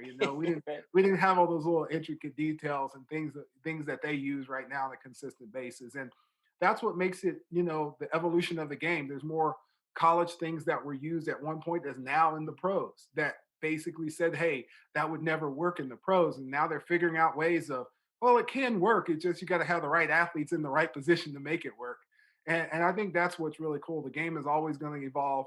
But we also got to realize that we still got to get our younger kids how to play it safe, and how to learn how to, utilize the game and enjoy the game from a young age. One more question for that's very, very big picture, but it's something that I've gotten to talk to players from Bobby Bell to Dante Hall about that have had sort of similar feelings on this. Whenever the Chiefs won the Super Bowl 2 years back, obviously we don't need to go back to last year. We're skipping that one. But whenever the Chiefs did win, the first Super Bowl in most of our lifetimes, right? A lot of those guys on kind of those teams in the middle, where you have incredible units and incredible talent and some great teams and some great coaching, but never completely got it done. It felt like for many of these guys that there was still sort of a sense of Kansas City Chiefs throughout history were winning the Super Bowl. Also, I know that there's a very real difference, I'm sure, between actually being able to play in the game and win it versus seeing a team win it decades later. But with sort of the connective tissue that it seems like this team has to its history, that's popped up a few times. I don't know if you can speak to that or if that's been your experience at all. And I think it sort of works not only within the pro ranks, it works in college ranks. If you've ever seen a college team win a national championship, if you've been anywhere 5 years before that happened or 10 years before that happens, you feel like you're a part of that group because you've done some things that help contribute to it. And that's where you're going, oh yeah, I remember that guy, or I beat up on that guy. I can't believe they have a championship. And so you're a part of that lineage. You're part of that group. And that's one thing about it is because you did that blood, sweat, and tears piece of it. And you might not be the one that's on the field winning the Super Bowl, but you felt like you contributed to it because you've been there in the locker room, and that was the goal you were trying to attain at the same time. And so, yeah, you feel like you're a part of it. You feel that, that sort of pump out your chest, and you can, you wear the colors a little more and that kind of thing when you see things that are going well for it, because you have that vibe of when you were there, that's what you were trying to do. And the red just happens to go pretty well with the gold jackets. Your wardrobe is pretty well figured out at this point. It does. It goes really well. Will, thank you very much for making some time. Again, if you want to check out more about the Ford Proud to Honor Hall of Heroes, you can go to FordProudToHonor.com. Tell people one more time what that cause is working for, why you're working with them, why it's important to you. Well, and what's really cool is that they give out scholarships to the Pat Tillman Foundation for all of these heroes that have done excellent things as far as services, but now they're back in school, but still giving back to the community that they serve in. It's important for us to support those that have supported us in so many different ways. And with me being a military kid, I always think about when my dad was going off to work in the mornings, and, we lived right off the artillery base. So in the mornings, we would hear all the mortar fire of them practicing and stuff like that. We weren't ever in the war, but we knew what it felt like for them to prepare for it. And, it's a special group of people that's given to us. And that's what we have to do, is give back and give them opportunity to grow. Will Shields, thank you very much for the time. Hopefully we'll get to chat again soon. Hopefully next time we're talking about another ring and a Chiefs offensive line that is doing something that you guys got to do for 3 or 4 or 5 or maybe 10 straight years. Hopefully we'll talk again sometime before that. Sounds good, man. Appreciate it. Did you know you can listen to Almost Entirely Sports anywhere, anytime? Well, you can. Just search for Almost Entirely Sports wherever you get your podcasts.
This is Almost Entirely Sports with Joshua Brisco. The Chiefs are pork butts. There's a floor to pork butts. They're hard to screw up. You know they're going to be good on some level, but you need a good rub or even a good barbecue sauce after it's cooked to spice it up a little. Andy Reid is slow and steady, just like that 9-pound pork butt they've been smoking all night in the Arrowhead parking lot. On Sports Radio 810 WHB. Thanks again to Pro Football Hall of Famer Will Shields for joining us. Is that the first? No, it's not the first Hall of Famer we've had on the show, because we had Radio Row a couple years ago. Yep. I think we might have had a couple. First Chiefs Hall of Famer specifically on AES, though? I think so. I believe we had so. Dante Hall at one point, and a legend in his own right. Did the show with Bobby Bell that I mentioned, but that was a different show technically. So Will Shields, once again, making history. Maybe the most important thing. It hasn't popped up on his Pro Football Reference page yet that he was on this show tonight, but hopefully soon. Well, they never they wait till the day after to update their pages. That makes sense. That's true. You can't get day of updated highlights. So tomorrow it should be up there where it should say Hall of Famer, 97-time Pro Bowler, all of those, 94-time All-Pro. Yeah. On Almost Entirely Sports. Again, to support what he's working with right now, you can go check out the Ford Proud to Honor Hall of Heroes, all the work that they do at FordProudToHonor.com. It'd be cool if you'd go check it out. They got some good stories on there, including the one that Will told us at the beginning of that last segment. So check it out there, FordProudToHonor.com. A few things from that I wanted to talk about and unpack a little bit before we move on to talking about some Aaron Rodgers and Alex Smith stuff, as I continue to promise that we'll eventually get to some of that audio, and we probably will. Kent Swanson joining us here in about half an hour. But one of the things that, obviously, just talking about the Chiefs' reconstruction of the offensive line this offseason was top of my mind because Will Shields was a vital Hall of Fame part of a decade of dominant offensive lines. And there were a few moving parts over the course of a decade, but not a ton of them. The continuity stuff, I think, is really interesting, where, again, I was watching the interview of Ray Lewis on with Colin Cowherd several years ago, talking about specifically, he brought up, this Chiefs offensive line was so bleeping frustrating. There's also some highlights of him mic'd up on the sidelines, of Ray Lewis mic'd up during a Chiefs-Ravens game, and him talking about how it is impossible how much he is getting doubled because they're hitting their guys, they're communicating. Dude, it's so good. Yep. Because they're taking care of business, and then they're getting to the second level, and all of a sudden Ray Lewis being walked out of a play. There's another highlight of Will Shields coming around and pretty much pancaking Ray Lewis as Priest Holmes uses Will Shields' back like a ramp and just goes up, over, touchdown. There's some great stuff there. But, he talked about being able to essentially communicate with a grunt.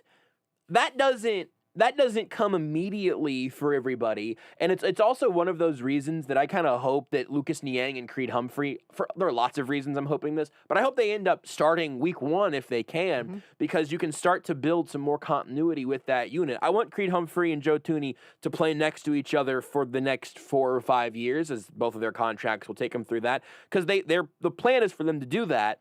And by year 3 and 4, they're going to know things about how each of them take on different types of players that I said this to Will, I just don't think about it quite that way, especially, we talk about continuity, but especially whenever you talk about guys knowing their teammates' weaknesses. It was such an interesting way that he framed that, I thought, because whenever we think about continuity, we think about teammates knowing the strengths of their teammates and being able to communicate on things. But what you really need to be able to do is to say, all right, I'm in a spot right now where I have a chance to help. Where's my help going to go? Am I going to go second level, whatever? Well, if you know that this dude to your right has been struggling with this type of pass rusher or been struggling to move this guy out of this gap in the run game or whatever, to be very vague and also very sort of, minute. Well, if you know that that's what you're expecting from your teammate who is having that same struggle over and over, you're already thinking, you're already helping him before you even know what you're doing. Mm-hmm. You're preparing for maybe that guy to fall into your lap, or you're preparing for a twist or a stunt or whatever that maybe is going to give your teammate some trouble, but you're in a position to fix. And then also that reciprocates where you go, man, I don't want to, he said, I don't want to pull here, or I'm afraid that this matchup is something that's going to keep my hands pretty full. If your teammate knows that that's already something you're dealing with, that is easier to communicate than ever because they're already thinking about it. Maybe that communication doesn't even fully happen. Like, I just think that side of things is so interesting because it's something is so difficult to accurately represent without really kind of being in it. And so it's one of those times that having someone who did it at an unbelievably high level for an unbelievably long time, I think provides some really valuable insight. Also, specifically to Joe Thuney, that idea that he's been healthy. He's played every game. Joe Thuney's played every game of his career. Will Shields has played every game of his career. And Will obviously did it for, 2.5 times as long or something as Thuney's done it so far. In an era where, I assume run blocking puts, and maybe there's just wrong with this. I'm just wrong about this. I would assume run blocking can put you at more risk for injury because you just end up in more piles, it feels like, and that's when guys can just freak injuries roll up. Guys don't really run into your back. And your leg goes. On a pass play, sure. But whenever they signed Thuney, one of the big sort of selling points was this man has been there for every single game with the Patriots to this point. And it was one of those things that I kind of asked. I don't feel like I was super definitive and don't want to be super definitive about it now. But it's one of those things where I think you have to ask, how predictive is stuff like that? Is there a science to it? Is it luck? And of course, luck is involved. Yeah. Eric Fisher's Achilles didn't tear because he wasn't taking care of his body. Yeah. That's a freak issue. Back injury from Mitch Schwartz, that stuff happens. But I do kind of like the idea of what Will said last segment of, well, whenever you've been available for that stretch of time, it's shown that you've done that. Nothing in sports is ever guaranteed. No result is ever 100% predictive of the next time out, but you would rather have that positive check on your resume where it's just something that you've been able to show to the world. So again, I don't know if Joe Thuney is going to play every snap of every game his entire time in Kansas City. I don't know. I'm still like a bit hesitant about all the money they ended up paying for him and all of that. Those things are all going to be things that we'll find out over years to come. I also very much understand why they brought him in, but to be able to have a piece there with, you want to talk about building a dominant line for years and years to come, left tackle should be Orlando Brown Jr. for a very long time. Yeah. Left guard should be Joe Thuney for a very long time. Mm-hmm. Both expensive. Center should be Creed Humphrey for a very long time. Rookie deal. Right tackle should be Lucas Niang, hopefully. No lock there. I think probably the least lock of any of those four guys. But rookie deal, 3rd round pick. Chiefs seem to like him. Yeah. Right guard is the spot, ironically enough, talking to Will Shields, is the spot that might have a little bit of rotation. But right now, if you're replacing one spot on your offensive line next offseason, as opposed to overhauling the entire thing this year, and then maybe that right guard spot, maybe it ends up being Trey Smith. Maybe you have another rookie deal there who's a guy that's there for 3 or 4 years. Which all of a sudden now, when you can pay a left tackle, which, again, if everything goes the way it should go, the way Chiefs fans should hope it goes, Orlando Brown's going to get a lot of money. Yep. Because we want Orlando Brown to be great this year, and if he's great, the Chiefs will give him a lot of money. Yep. That is the ultimate goal here. If you have him and Thuney making a ton of money, you offset that by having a rookie center, a rookie deal center, a rookie deal right guard, and a rookie deal right tackle. Yep. And maybe if ultimately, again, you don't feel like Trey Smith is the guy, right? Maybe you still don't think he's ready.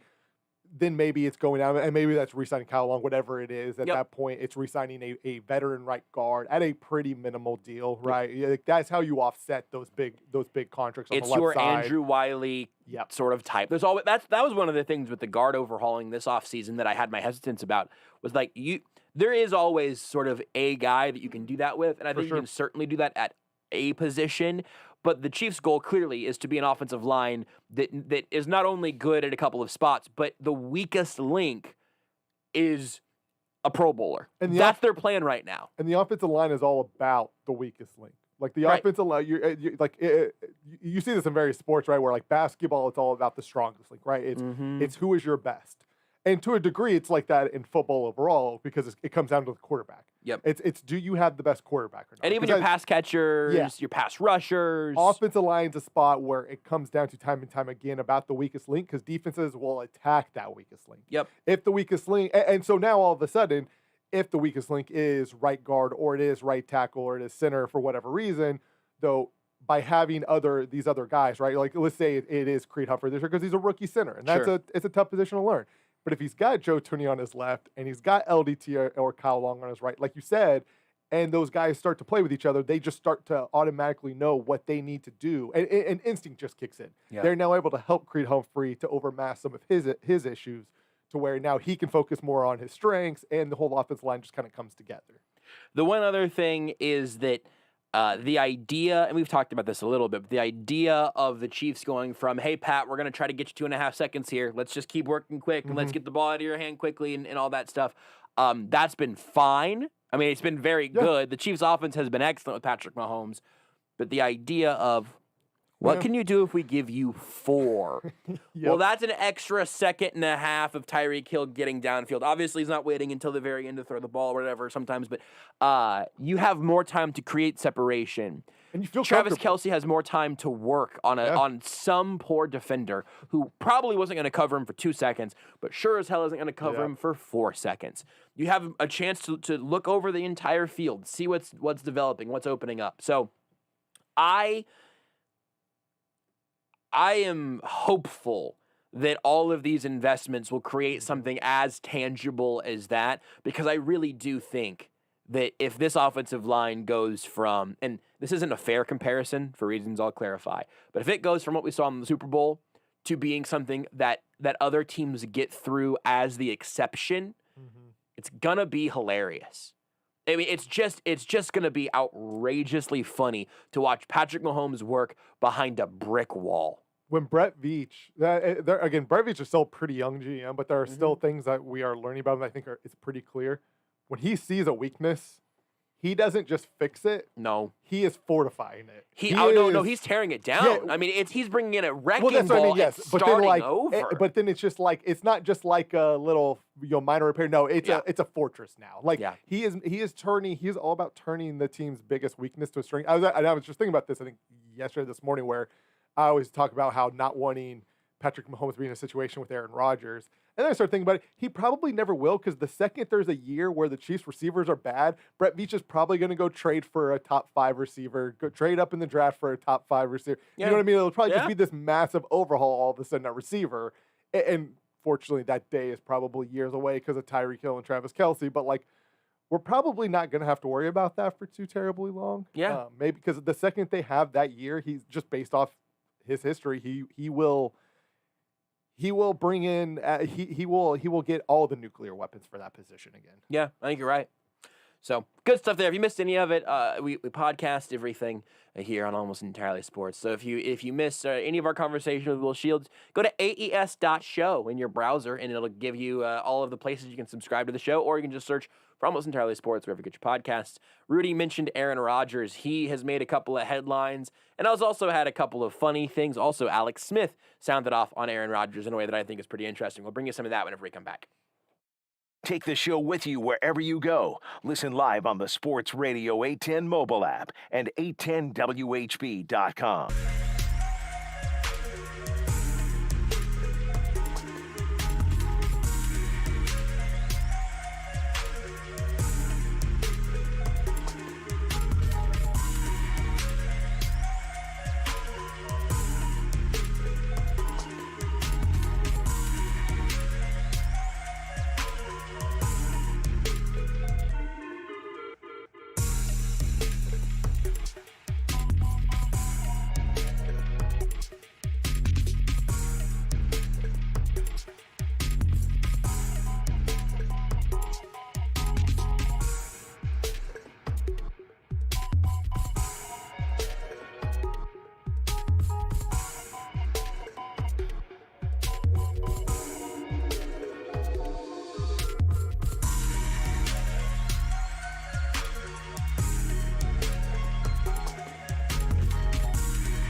This is Almost Entirely Sports with Joshua Brisco. Where it sounds like I said the phrase, Patrick Mahomes is Aaron Rodgers. I actually said that Patrick Mahomes is better than Aaron Rodgers. On Sports Radio 810 WHB. Meant to get to some of this audio yesterday. Certainly meant to get to some of it today. Here we are. It's how the show works. Aaron Rodgers was on SportsCenter not last night, but the night before. Oh, hang on, I need to open that one. What did you think? I had the stuff for today open. We're gonna work our way through it. Okay, I'll get it open. In the meantime, I'll read you what Aaron Rodgers has been doing. This is from popsugar.com. I'm using this source for a very particular reason. Shailene Woodley and Aaron Rodgers, in that order, soak up the Hawaiian sun with Miles Teller and his wife. His wife's name is Kaylee. I don't know her from anything, but I feel like she deserves to have her name. Here's three people you know, and then also Miles Teller's wife. The four of them are vacationing in Hawaii, and there was a video from Miles Teller's wife on Instagram of her and Aaron Rodgers. What's her name again? Kaylee.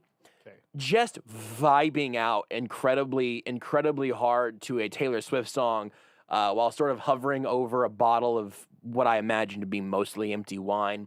And it just, if you haven't seen the video yet, you got to go see it just because that's on my vision board, right? Mm-hmm. Just being able to achieve sort of that level of zen, even if it's just for a few moments every once in a while. I just think there's just a soul elevation there.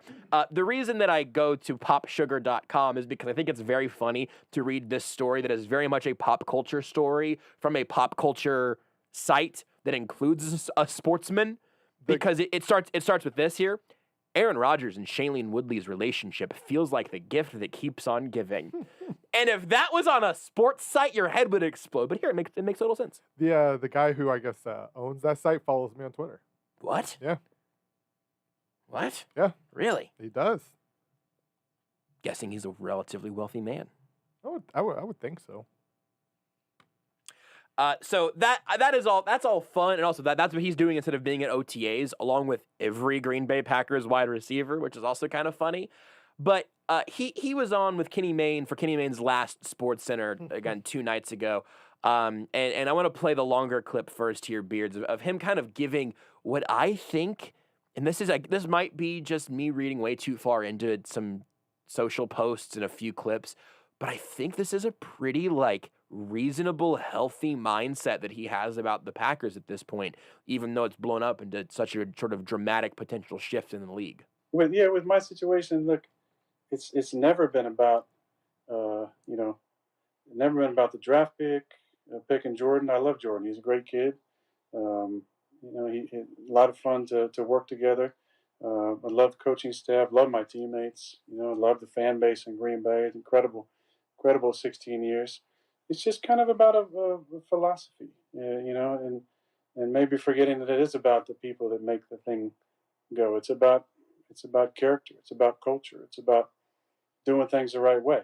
And a lot of this was put in motion last year, and the wrench was just kind of thrown into it when I won MVP and played the way I played last year. So this is just kind of, I think, the spill out of all that. But look, man, it is about the people, and that's the most important thing. Green Bay has always been about the people, from Curly Lambeau being owner and founder to the 60s with Lombardi and Bart Starr and all those incredible names, to the 90s teams with Coach Holmgren and Farvey and the Minister of Defense, to the run that we've been on. It's about the people.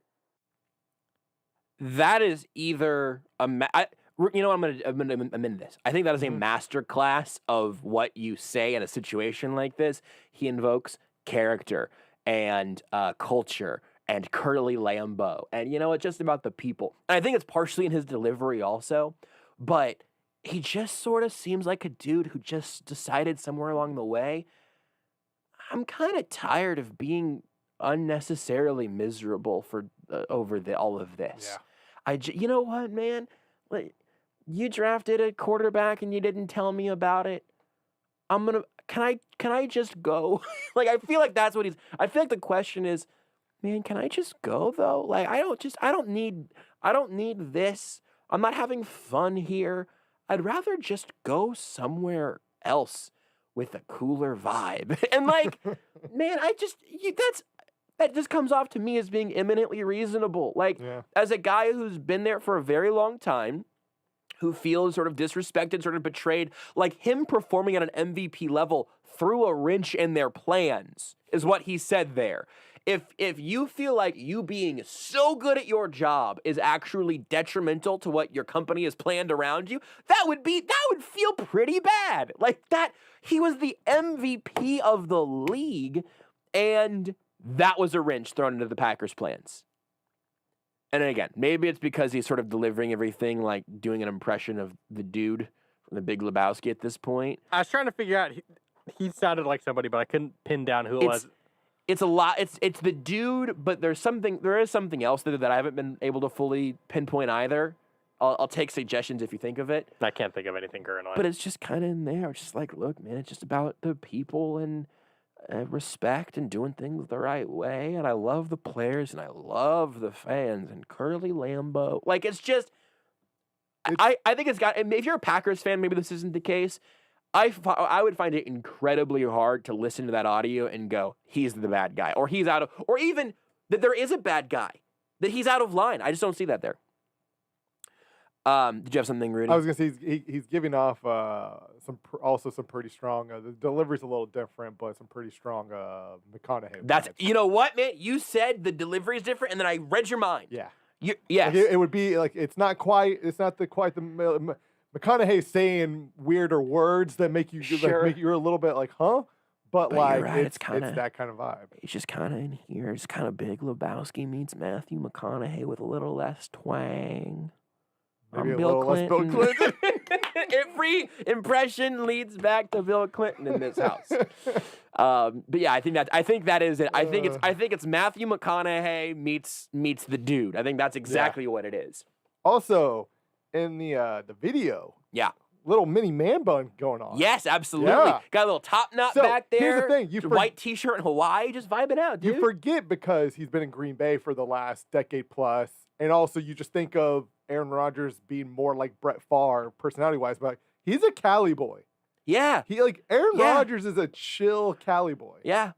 I think it might be projecting, and then we're gonna get Alex Smith. I want you to hear from him in a second. You know what? Also Cali boy. Beards, play the end of Kenny Mayne's sign off to Aaron Rodgers, please. Hey, just last thing. Last time we did the interview together, you told me to go heavy in the cryptocurrency game. I did. We're down 40%. Then I lost my job. Gretchen just wants a new comforter. You, Aaron Rodgers. I love Kenny Mayne. I love you, Ken. Walked off the set after that. F you, Aaron Rodgers, walked off the set. How good is that, man? Think that F-U really was meant for Aaron Rodgers? Or God, that's a good question. He's a treat, man. Some of my favorite like Sports Center memories, just like growing up, are Kenny Mayne. Yeah, he's the best. He's great. So good. And they wanted him to take a 60% pay cut. Good work, ESPN. Beards, let's skip to the Alex Smith and Patrick Mahomes. We might circle back to that. We might play that one in a second. But the second Alex Smith clip is the one that I want to talk about here a little bit. He was on The Herd with Colin Cowherd. This has the question in it and everything. So it'll give you all the context you need on this one. Final question. How surprised are you how ugly Aaron Rodgers and the Packers has become? Surprised? It's inexcusable. It's absolutely I think. What do you mean? How they ever got to this point. I mean, Aaron's been there 16 years, what he's given to that organization and been there. And for them, I think to what happened last year during the draft, and I haven't talked to Aaron about this, so I don't want to like put words in his mouth, but clearly to watch the interview and him talk about it's about the people. And it is, and Aaron's been there that long, and I don't think it was the fact that they drafted Jordan Love in the first round. I mean, I think it's the fact that you just, how do you have a guy like Aaron and you don't go make sure beforehand, you aren't going out of your way to make sure that he knows that he's loved, that they want him there, that we may be taking a quarterback in the first round. We want to make sure you're okay with it. This is maybe what we're doing. We're thinking, I mean, how you haven't treated him the right way leading up to that, and to the fact that, from my understanding, it's kind of like it was a bit of an unknown, a bit blindsided. You know, you go from potentially thinking you may be taking a receiver, you know, you're thinking you're a move away from the Super Bowl. Right. And then blindsided with a pick. I just don't understand how an organization, how is he not, how you haven't addressed that beforehand when you make a move like that and really made sure that everything is tightened up and everybody's feeling good about that? Because if it's not, you're not doing it. In my opinion, you're just not. It's just not the way you run a business. It's not the way you're treating people. 16 years this guy's been there. You were on the doorstep of the Super Bowl, and you don't go out of your way to communicate that and to show that he's, that, hey, you're wanted. This may be something we're doing, sorry. And, but like, you don't make sure that everybody's on the same page and feeling good about that. I think, it's not just football. That's any business or team. Yeah. Did Kansas City give you a heads up on Mahomes? Yes, without a doubt. With 100%. I mean, that's something that was talked about throughout the draft process, not just by Coach Reed, everybody involved in the personnel department. Yeah, and I'm talking multiple times. Hey, this really might be something we're doing. Are you okay with it? This is going to be the situation. This is, there were no surprises. I mean, it was absolutely laid out for me, and I think that all helps. That when that stuff's communicated, it does make a difference how you treat people.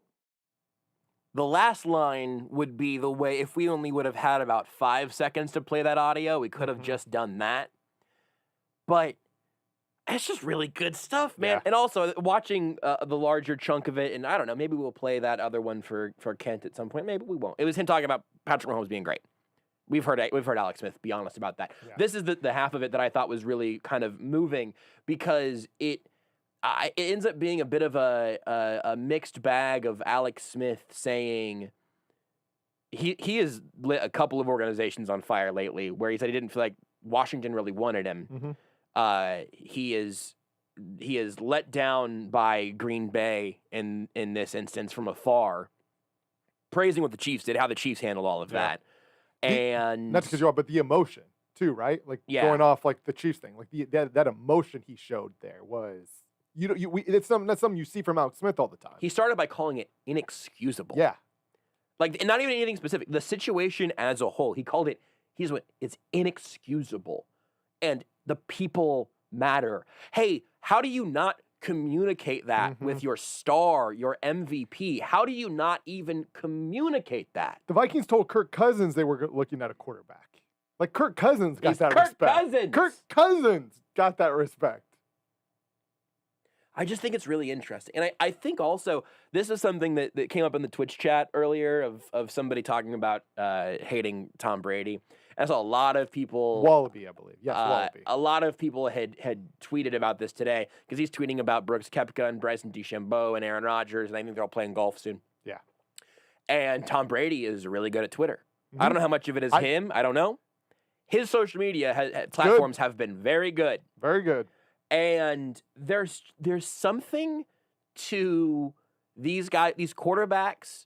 And I'm putting Alex Smith in this equation. He obviously didn't have Aaron Rodgers or Tom Brady's career, but there's something about these quarterbacks getting a little bit older and not having this energy that they are living their life constantly grinding their teeth down to dust, which is what Tom Brady was for 20 bleeping years. Yep. It's what Aaron Rodgers was for a decade and a half. It's what Alex Smith was so, at the worst part in San Francisco, he probably felt quite small, quite densely packed. But you find these guys in better situations or trying to get to better situations. Alex Smith ended up in Kansas City, which he praises at every turn of this. Like he was almost indignant about Colin's question there, which I think is kind of interesting because, and he's talked about that many times also. But it's like, yeah, dude, absolutely. They told me like 15 times that they might end up taking a quarterback, and they wanted to make sure that was communicated with me and that I felt okay about it as a person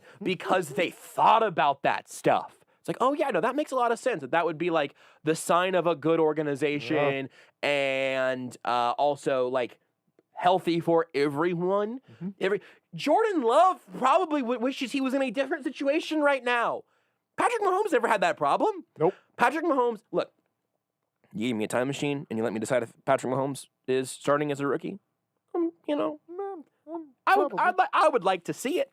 But in the world that they got to occupy, there was a peaceful transition of power planned. No one was storming any important buildings. There was a peaceful transition of power. And everybody knew, everyone's cards were on the table within that organization. within this organization here in Kansas City, as opposed to just everything getting so hostile. And so Tom Brady eventually leaves New England. And I don't think he hates them. What? So he basically went to college. Pretty much, yeah. Finally got away from dad, went to college, had fun. Right. I don't think he hated it there, and I don't think that Aaron Rodgers has largely hated his time in Green Bay or anything. Yeah. But he finally leaves Belichick, and he finally leaves New England, and he goes to Tampa and starts and gets absolutely sloshed off of like one sniff of half a shot of tequila. And I think it was actually tap water. Probably Florida tap water. Who knows? Well, it's just tap water in general. It's like he's used to drinking that filtered water, so tap water, sure. He's just hammered drunk. Yeah, that's a great point. It's like the scene from Parks and Rec with he says his full name so many times. Are you talking about Ron Swanson? No. Nope. Oh, bleep. I'm talking about he looks like the GM of the Lakers. I can't even think of the actor's name right now. Holy bleep. Rob Lowe. Rob Lowe. It's Rob Lowe's character who says his name all the time that I cannot currently think of. But at one point he says like a speck of dust or a piece of sand would totally derail him. And that maybe that's where Tom Brady was at. But like he gets out of New England. Chris Traeger. Thank you. Nailed it. Got it before the end of the hour. He gets out of New England and like just loosens up a little bit. His vibe seems better. Aaron Rodgers' vibe right now is clearly the best that it's ever been. Mm-hmm. And he doesn't want to go to an organization that doesn't appreciate that. He wants what Brady got. Yeah. He's trying to find his Tampa. I think Aaron Rodgers might take the field next year with his hair covering his nameplate like Troy Polamalu. He may never cut his hair again, and it might be the thing that works. Maybe he's Samson. Maybe he just keeps getting stronger and stronger as his hair gets longer and longer. I don't know. I hope not. But it's just, I find it so interesting, especially whenever a guy like Alex Smith, who is barely out of the league, is willing to turn around and go, that's inexcusable. My team did it in a way where everyone felt respected and all that. You know the other thing that those three quarterbacks have in common? Ruggedly handsome. Kent Swanson is next. You are listening to Almost Entirely Sports with Joshua Brisco on Sports Radio 810 WHB.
now, has been throughout the second half. Game 2, Knicks and Atlanta Hawks. Hawks led it by 14 at the break, and the Knicks have come storming back and now lead it 96-91 with 3.5 to go in the fourth quarter. Earlier in Philadelphia, the Sixers took care of the Washington Wizards, 120-95, 22 for Ben Simmons, 22 as well for Joel Embiid. And afterward, Ben Simmons talked about his aggressiveness on the offensive end of the floor. And I think I got to keep doing that and continue to do that. Game 1, I was able to get my teammates a lot of shots. Tobias Harris was killing, Joel was killing. Obviously tonight, Joel had a lot more attention. Tobias had a lot more attention on them. So I saw a lot more opportunities for me to score. Just tipping in Salt Lake City, the Jazz and Memphis Grizzlies. Utah has Donovan Mitchell back after missing 2 months with a sprained ankle. He wanted to play in Game 1. Of course, the team held him out. Memphis took the opener of that series. On the ice, Stanley Cup playoffs, the Islanders over the Penguins 5-3, and they take the series in 6 games. And after 2 periods, it is a 2-0 lead for Tampa over the Florida Panthers. Tampa leads that series 3-2. Big League Baseball, Dodgers and the Astros. It's 2-1 Houston, bottom of the 7th. That one in Houston, and it's on ESPN. And, of course, you can find that game on the ESPN app. Hey, it's Greening, and the NBA playoffs rolling on. We're starting to figure out who the legit contenders are and which teams are headed home early. We'll be talking about it with me, it's Greening, starting 10 a.m. Eastern on ESPN Radio and ESPN+.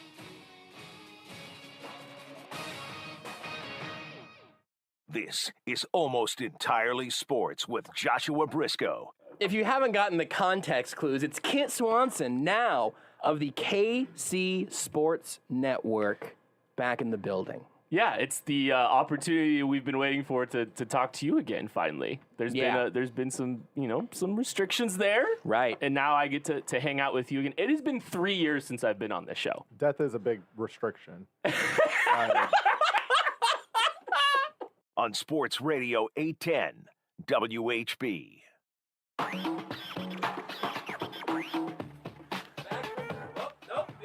Beards, can you turn mine on? I don't know what that was. Is mine on? Kent, how's your mic? Hello, test. Hi, beautiful. Beards. Rudy's visual joke, literally just for me just there, was very good. Kent Swanson, back from the dead still, has not left this mortal coil again, of the KC Sports Network, back in the studio again to wrap up a show. The shirt you're wearing right now is a Twitch exclusive, but I love it. Thank you. I love it so much. It is. I have a shirt covered in tiny palm trees, and I clearly have the second loudest shirt in the room right now. I had to just outdo you, buddy. I'm going to do the show next time fully nude, to make a statement.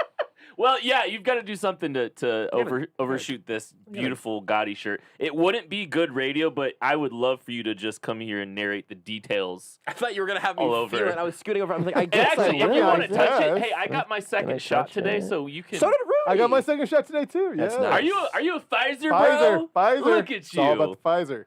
So far, no side effects. Arm's feeling just fine. I'm nervous. I'm planning to wake up tomorrow on the floor, just begging for death. I'm planning to wake up tomorrow. Beards, we're actually quarantining in his own little room over there because his second shot's not until tomorrow. So you stay away from us and hear us vaccinated, clean boys. Beards and I can't share a wing at the Peanut until he gets that shot. So we are on the precipice. People don't know this. Beards is a huge anti-vaxxer, and so having that, I know. having that is actually going to be really helpful, I think, as a motivator for him. Get it done, Beards, and then let's all go to the Peanut, and we can do the thing like we link arms and like feed each other. Or do you feed? I'm not totally sure how that works. I told him I was gonna kiss him next time I saw him. It's like, oh, you're getting it tomorrow. We can kiss next time. So. Oh, boy. Oh, are we live? The static electricity from your guys' beards brushing up against each other would be still the second most electric thing, I think, to happen in that moment, but still pretty literally electric. How are you, Kent? Other than playing golf and harassing Beards. I'm great, man. I got a nice little vacation last week. Got a little downtime. What'd you do? I went and golfed in Louisville.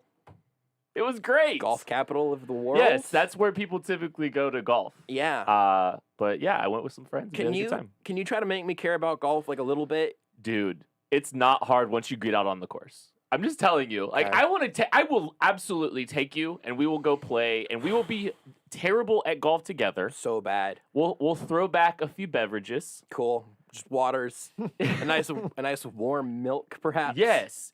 Maybe we can take some LaCroix out of my fridge and just let them sit out on the counter for a couple days. That's really the best. You got to let a LaCroix breathe. Yeah. Get to room temperature. Room temperature. I would love to take you out on the golf course. I would go. The issue is going to be Royals lost. I'm not sure what happened, but we can talk about the #always game. Is that right? Lost in extras. I don't know what happened there. I would go give it a shot. Like, I'm not like anti-golf. It's just never particularly hooked me, except for my grandpa had like a little one of those like self-returning little putting greens, but there's like a little hill. And so I was probably like 10, probably started younger, and just would putt up the hill, and it would land in the hole sometimes, and then would kick back to you. That was fun. We used to put rocks underneath it to have different textures and stuff. Yeah, you're trying to make it a little harder on yourself. Yeah, that as long as I never have to actually tee off, because I'm a nightmare at Topgolf. Like at Topgolf, I'm like hurting myself. It looks bad, like Charles Barkley's worst swing.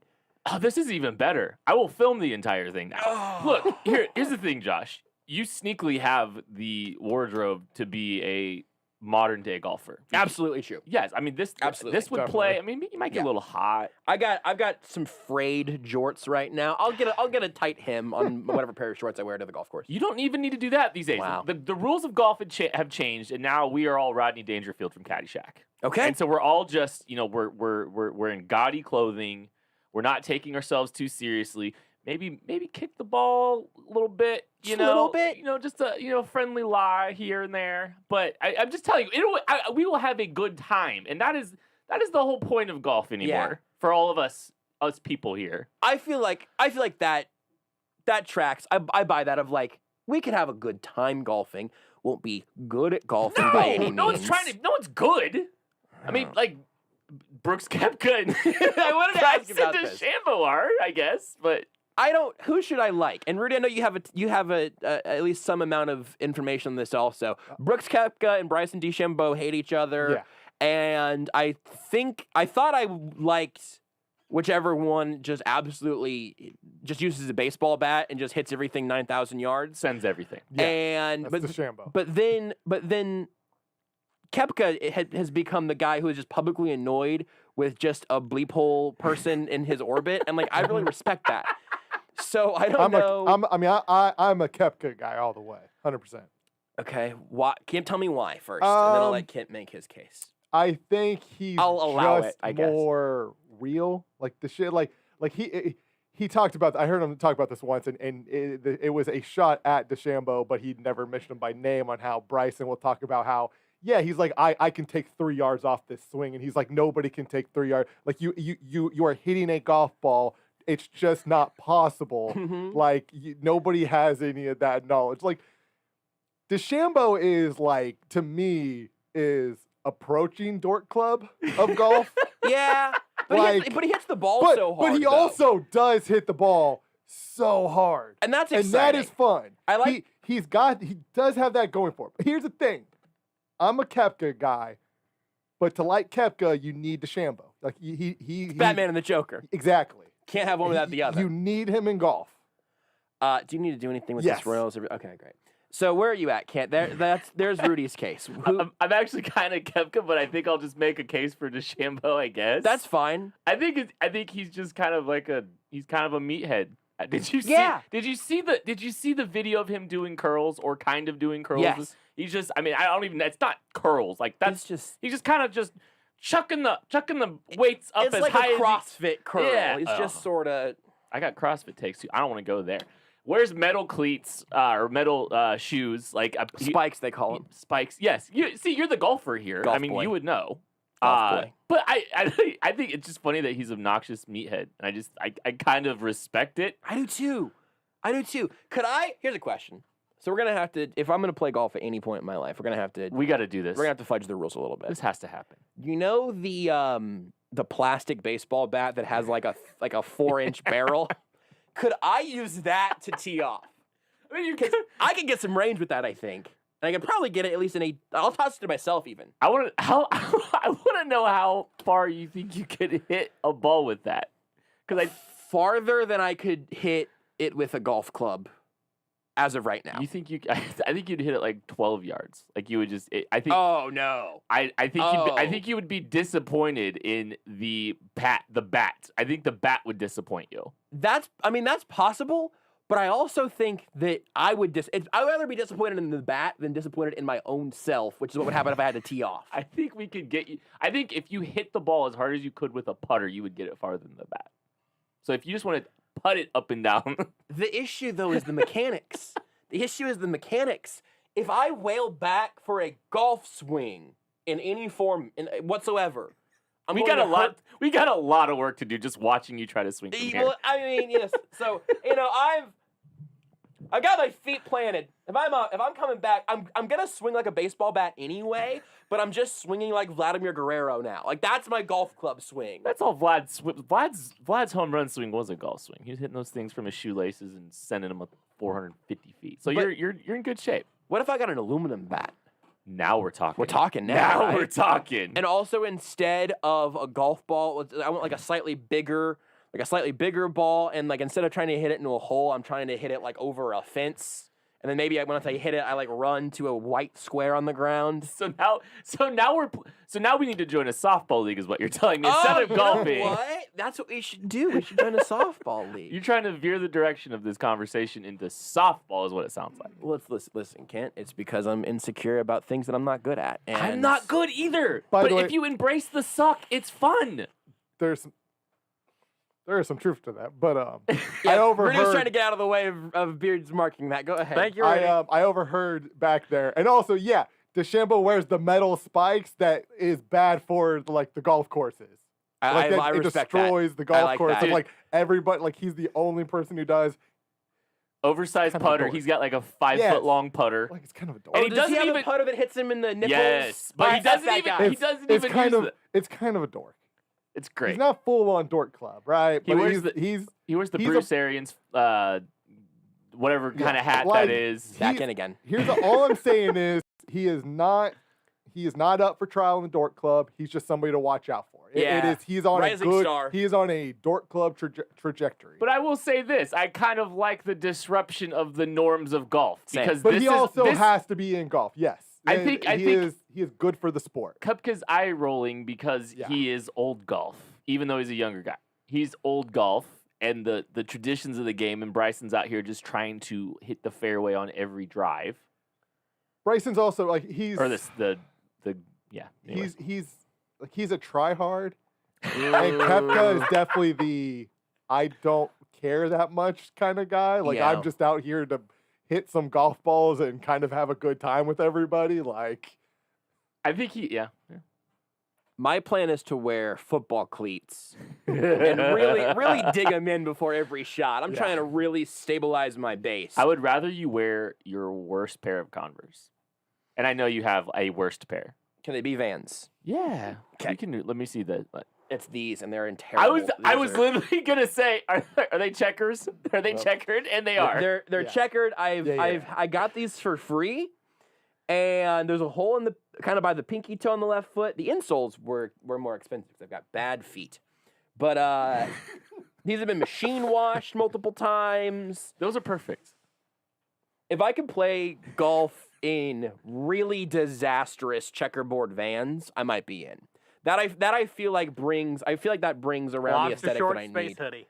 Ooh, lobster shorts are great. The lobster shorts have been in the they've been grailed for a while now. They have been locked up in the Disney vault for a while. I've got some red shorts that have little lobsters all over it, and that's very golf. Yeah. I'm telling you, you are uniquely positioned to just thrive out there. I'm uniquely qualified for this job, much like In what regard? said. In what regard, Beards? Damn it! Put yourself in timeout. Damn it! The line is put. What Beards? The line is regard? put. The line is in what regard? Wow, Beard. I could hit you with an oar right now. Or what? And you're back.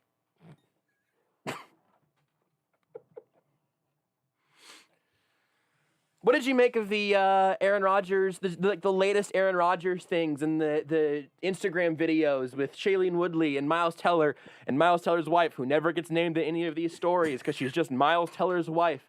Kelsey? It's Kaylee, I think. And Second try, nailed the fact that Aaron Rodgers is so fully bought into just kind of the vibes right now. It's amazing. I love it. I love this. I love the chaos that it presents. This man is one of the most interesting people on the planet right now. He legitimately is in the running to host Jeopardy and is holding hostage one of the prime NFL organizations. He's hanging out with movie stars and engaged to movie stars. Just one as far as I can tell, and he's aging so well. Have you is. seen the beard?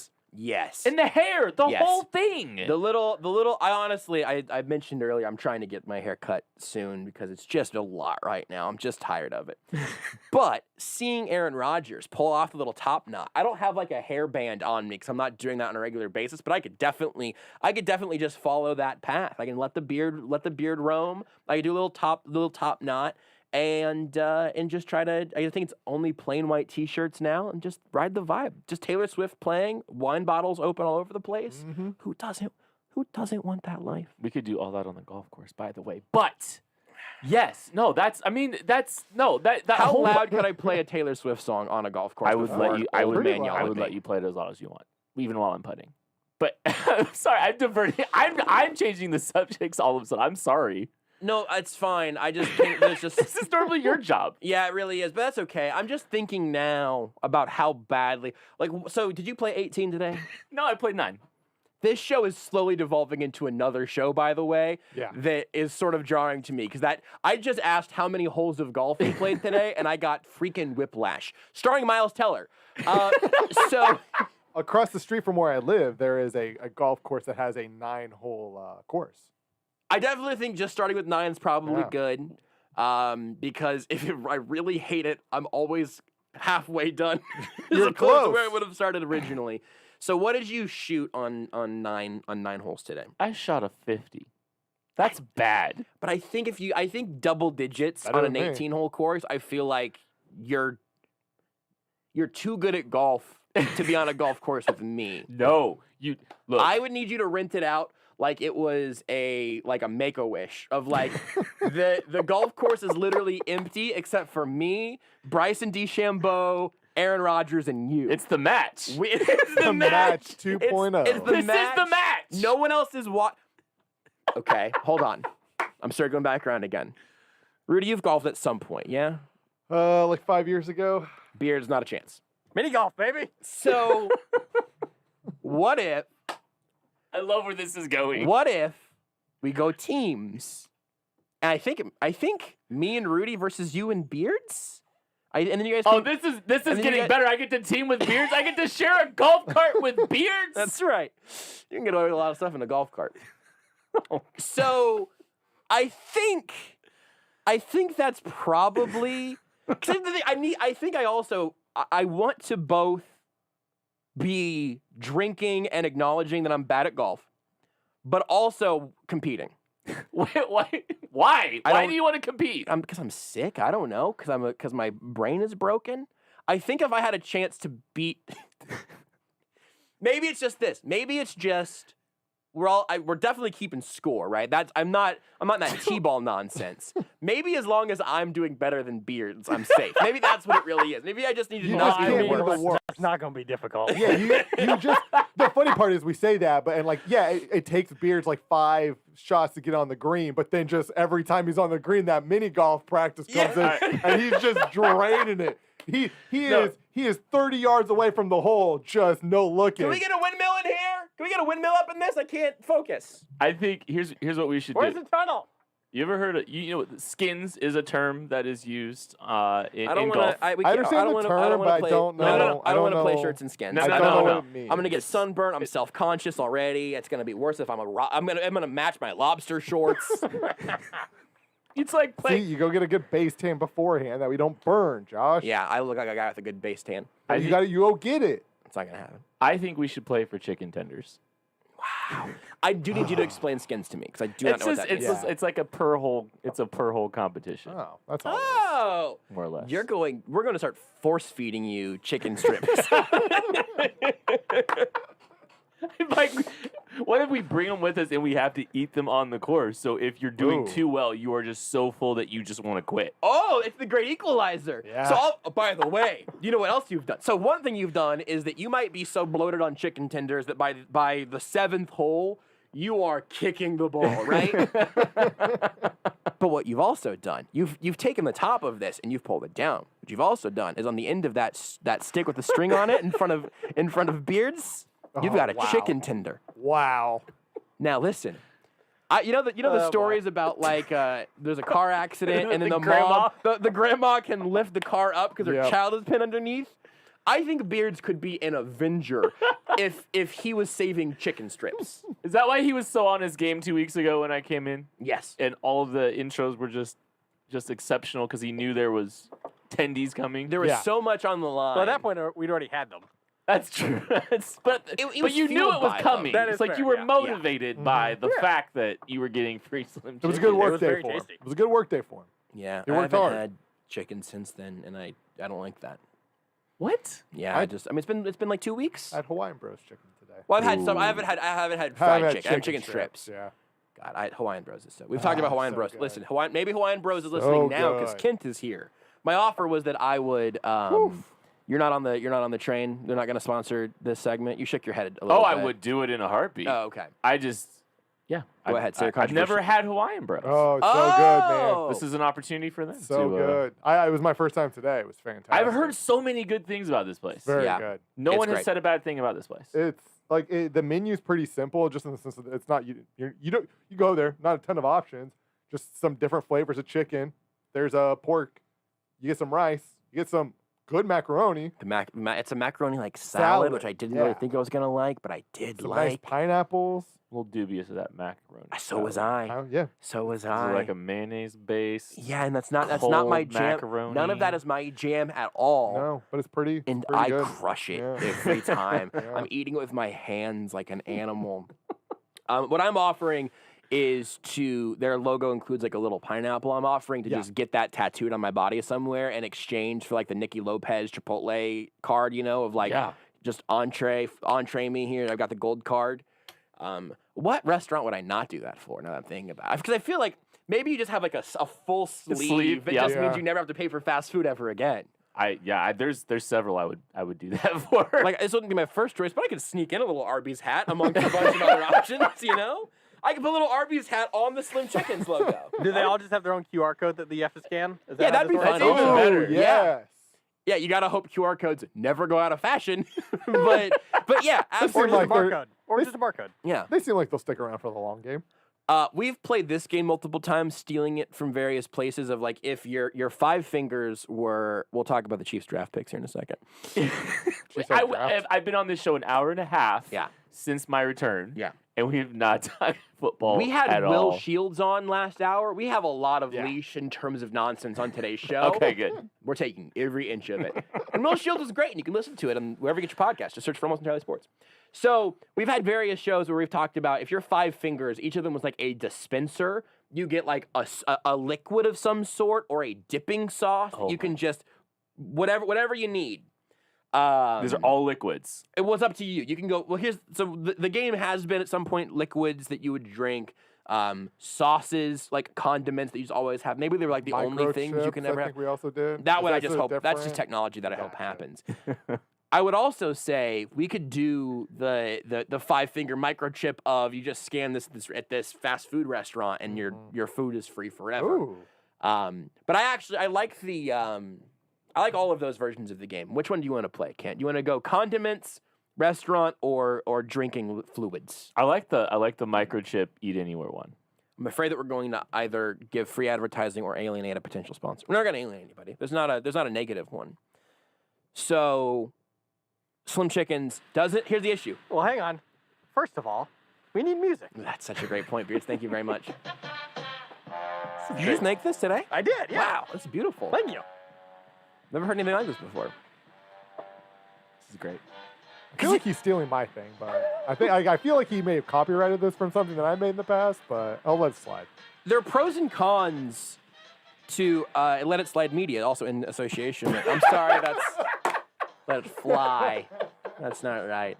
KCSportsNetwork.com. I'll let it fly this time. I'll let it fly this time. No, they own me? How did that happen? That's better. Much better. So, Let It Slide Media.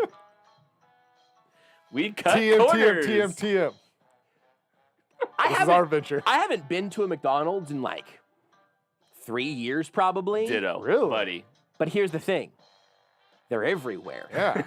Accessibility. It's important. I don't know I don't know if I'm always gonna live within a drive of a Slim Chickens. Mm-hmm. Am I gonna have an outdated microchip? McDonald's is gonna be around forever. Yeah, but here's the thing. If you are gifted the 5-finger microchip eat anywhere, you are adjusting where you are living to those 5-finger microchips. I really believe that. But you also have to have a certain confidence in the sustainability of the business model and being in that area for the long term. Like Hawaiian Bros is expanding, but they're local right now. If all of a sudden you live in the Packers trade Aaron Rodgers for you, and now you're in Wisconsin, I'm out of luck. I've just got a bunch of my Slim Chickens and Hawaiian Bros microchips are just no longer. I'm not living off those of fingers off. I'm just gonna have to lop them off. You're gonna really wish you had Custer's on there. Culver's? Culver's. I was gonna say Culver's. I know from experience because I've been up there. There's a lot of Culver's. I think Culver's is a safe bet and it's a strong bet. Yeah, Culver's is a Wisconsin yes. place. What's your first finger then? What's your first pick, everybody? Chipotle. Lock it in. Yeah. Such a diverse place to eat. Like you can get so many different variations. I mean, they advertise like 10,000. Mm-hmm. You're not gonna get sick of it. It's got the McDonald's accessibility, yeah, but with the better food. Yeah. Yeah, Beers is not going to Chipotle's go that everywhere. direction, but I like that one a lot. Wait, does Beers not like Chipotle? Of course it does. No. They don't have a fried chicken bowl.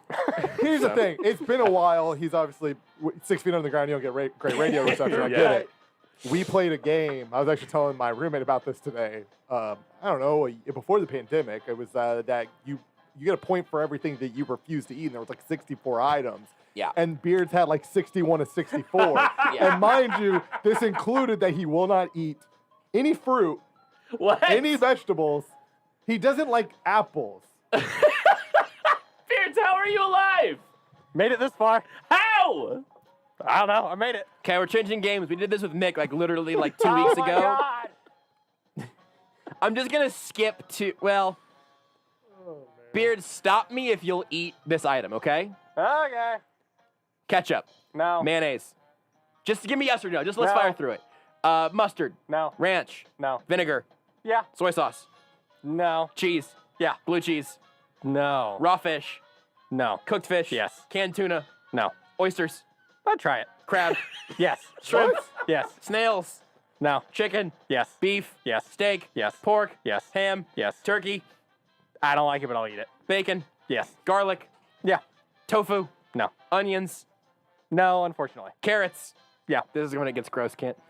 Lettuce. No. Cabbage. No. Tomatoes. No. Brussels sprouts. No. Zucchini. No. Cauliflower. Broccoli. No. Bell peppers. Nah. Spinach. No. Cucumbers. No. Asparagus. Fried.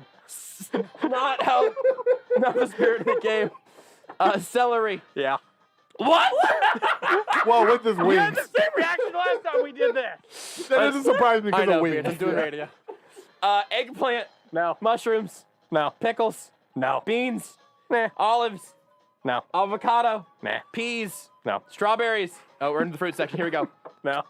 Wait, why? We're gonna blaze through to the fruit section. Ready? Strawberries. No. Oranges. Yes. Watermelon. No. Banana. No. Apple. No. Pineapple. No. Fruit. Grapefruit. Sorry. It's grapefruit. Sure. Grape. No. Coconut. No. Wheat bread. Yeah. Sourdough bread.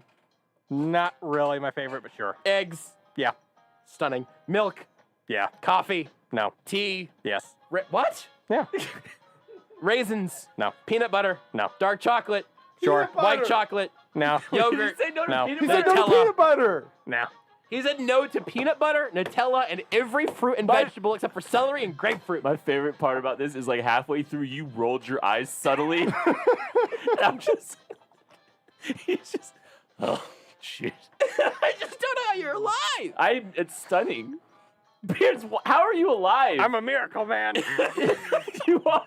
Scientists are going to study you for decades. My 5-year-old eats more foods than you. 100%. Probably. 100%. 5-year-old loves peanut butter. Because peanut butter's great. Yeah, So good. is every fruit. Yeah. And most vegetables. Yeah, like I'm not like a huge grapefruit fan, I but am actually like love grapefruit. I'll eat it. Like I don't hate it. It's not. It's probably it's on the fruit. It's there towards the bottom, but I'll eat it. I just don't understand like the why behind this. Like Strawberries. why Beards? Apple. So his mom Bananas. explained this to me. Really? Yes. And I think it all basically stems from you losing all smell at one point as a child. Yeah. Because like somebody was some point after that, maybe this was the inciting incident. Beards, after I tell this story, tell me if you're uncomfortable with me telling it on the radio. Where I think someone was frying food of some sort and there was like smoke like just billowing into the room that you were coloring in or whatever, and you did not smell it, and that's how your mom realized your smells were not good. No, not quite. I was like it was a long time ago. 5 or whatever, and there was I was pretty hammered. Just hanging out with your parents. I was like 5 or whatever, and we had a friend over, and he mentioned like, "Oh, hey, Mrs. McFly, the cookies smell great." And then it was the realization of, "Oh, hey, he's never really said that he smells anything." And I'd gotten like, I can't remember which one did this, whether it was the tonsils or the adenoids that I'd gotten taken out, and just ever since then I just had a It was the taste buds. Well, yeah. The sense of smell went weird. So So you can't smell anything. it comes and goes. Ergo, you can't taste anything. A little bit. But why But would you you don't like the taste of everything. This is a great point. Yep. I'm so lost. Because yeah, I mean, if your And smell's that is not the great, Here's McFly conundrum. ta-da! Do you just have like an altered sense of smell that just makes everything taste bad? No, I just will not smell stuff. The thing is, like, I've never had like a good sense of smell either. Like, unless it's like right in my face, I can't smell it. But I like all these things. I'm not sure I have a great sense of smell either. I live in hell because neither of them can smell anything, and I have a very strong sense of smell. So Yes. I'm just trying to give them gum 24/7, and Beard is like, I don't want that. But it's like, but I do want that for you because you're 4 feet from it. Really, the masks actually solved this. They solved this problem. So you're kind of sad that we're coming out of this a little bit. Yeah, I was rooting for COVID. Yeah, you got that right. Yeah. You think I'm gonna stop wearing a mask? The mask allows me not to have to do the fake smile to everybody I see. I can have the depressed look on my face like I am intended to have. I'm on yourkidstable.com/picky-eating-test. This is a 18-question survey. Beard, I'm going to go through this with you, and then we'll take a break. We'll come back and we'll ask Kent about KC Sports Network's 97-part Trey Smith series. Yeah. I swear to God, I got 19 emails Thanks from you for guys. subscribing. KCSportsNetwork.com. You can also subscribe to the Substack at KCSN.substack.com. Question number 1. Does your child eat less than 30 foods? Yes. Does your child eat less than 20 foods? Does your child eat less than yes. 10 foods? No, I think Beards is over 10. I'm going to say you're between 10 and 20. Yeah. 2 points. Fair, Beards? I'd go over 20. Yeah, I don't know wouldn't. about that. Does your child refuse to eat all types of vegetables? Yes. Pretty much. I mean, if there's only one, the answer is yes. Wait, Rudy, are you the parent in this Pretty scenario? much. We are Pretty concerned much. parents of Beards. Yeah, pretty much. So we're at 3 points. Does your child refuse to eat any type of meat or protein? No. No, absolutely Got not. no problems there. Does your child refuse to eat any fruit? Yes. Pretty much. Yeah, he does. Beards, Beards doesn't even have to answer this one. This one, question 7 says, only for children 2 years of age and older. Do you have to physically feed your child for them to eat any food? Mostly. I will say I've never had to spoon feed Beards. I'd like to keep I mean, it I've that never way. You never spoon-fed had to, him, but you have. I have. But I forced the food, yes. Beard, this one's really for you. Will your child only eat with the distraction of a tablet, TV, toys, books, etc.? No. Does your child... This is going to be contentious. Does your child gag, cry, throw food, or vomit when they're asked to eat a new or different food? Yes. Beards? I mean, it was ranch-flavored soda. Yes. He did vomit. Yes. He did. I won't hold that against you. I'm going to keep it I at will. 4 because I want to No, get... no. The answer is yes there. Will your child gag, cry, throw food, or Yes. vomit when they see a new or different food? Yes. No, I Yeah, can he eat. will. I can eat. Yeah, you can, but not him. But he can see it though. Just will he see it? I've It's a two-part Beards. question. I've seen Beards gag and almost throw up from looking at food. What was it? Those whatever the taste test that we had that one time where he did throw off the balcony. Just That was looking the at drinks. Okay. Does it feel very stressful to provide your child with a variety of foods at meals throughout the day? Yes. Beards, do you feel stressed about getting food that you enjoy? No. I won't give you that point there then. Does your child real tend to shit eat still on only them. one texture of food, such as crunchy or soft foods only? Fried. I think I gotta give you. I've given some softies here, Beards. I think. I prefer crunchy, but I'll do somewhat of whatever. Does your child tend to eat only 1 to 2 colors of food, such as white, yellow, or beige? I mean, they're all fried colored, so yeah. I mean, they're all beige, right? And he doesn't like fruit or vegetables. Like, it's really hard to not. I mean, it's really hard to not have one of those colors. I mean, I guess it's If 2 colors: white meat, dark meat. It's bread, fried food. Right. Cookies are brown. There's no vegetables there. Or fruit. Does your child never seem interested in eating or appears to have no appetite at all? No. No. No. No. Does your... Okay, Beards. Uh-oh. Tell me honestly. Does your child require food that's different from what the rest of the family is eating at meals? If Rebecca makes something or wants to get a certain type of food, are you like, I'll have the kids' menu, please? Or what's Thanksgiving like? What's Thanksgiving? Ham. It's a big plate of ham and nothing else. It's ham and it's the roll. Yeah. And that's it. It's ham and it's a roll. Do you require food that's different from what the rest of the family is eating at meals? Occasionally. That's a big That's yes. I would That's- say he's- like 75% of the He's time. in his it's probably 20s. He's in his occasionally. 20s. That's a yes. Are birthday parties and holiday meals stressful for you or your child because they're limited in the types of food they eat? Are they stressful for you? No. They are for me. I think But I'm are gonna they, give you. no. Are They they are for me. stressful? Are they stressful for your mom? I think that's really what this wow. question is asking. That's what those questions That, are. the question earlier, it was more about It's about the parents. some Is of it these stressful questions for are about the you parents, and it's as you, the parent. dude. I do acknowledge that whenever Beards is also wanting food, we can only pick from like 3 restaurants. We have talked about how stressful it is. This is I don't think it's stressful, but it I is don't know. true. Beards, we're probably only going to do 2 segments, maybe 1 segment this hour. How do you feel about that? No, thank you. We can do 2 though, right? Yeah. So they are, we could say, stressful. Do 1 or more of your child's food have to be a specific brand or prepared just right, or they'll refuse to eat them?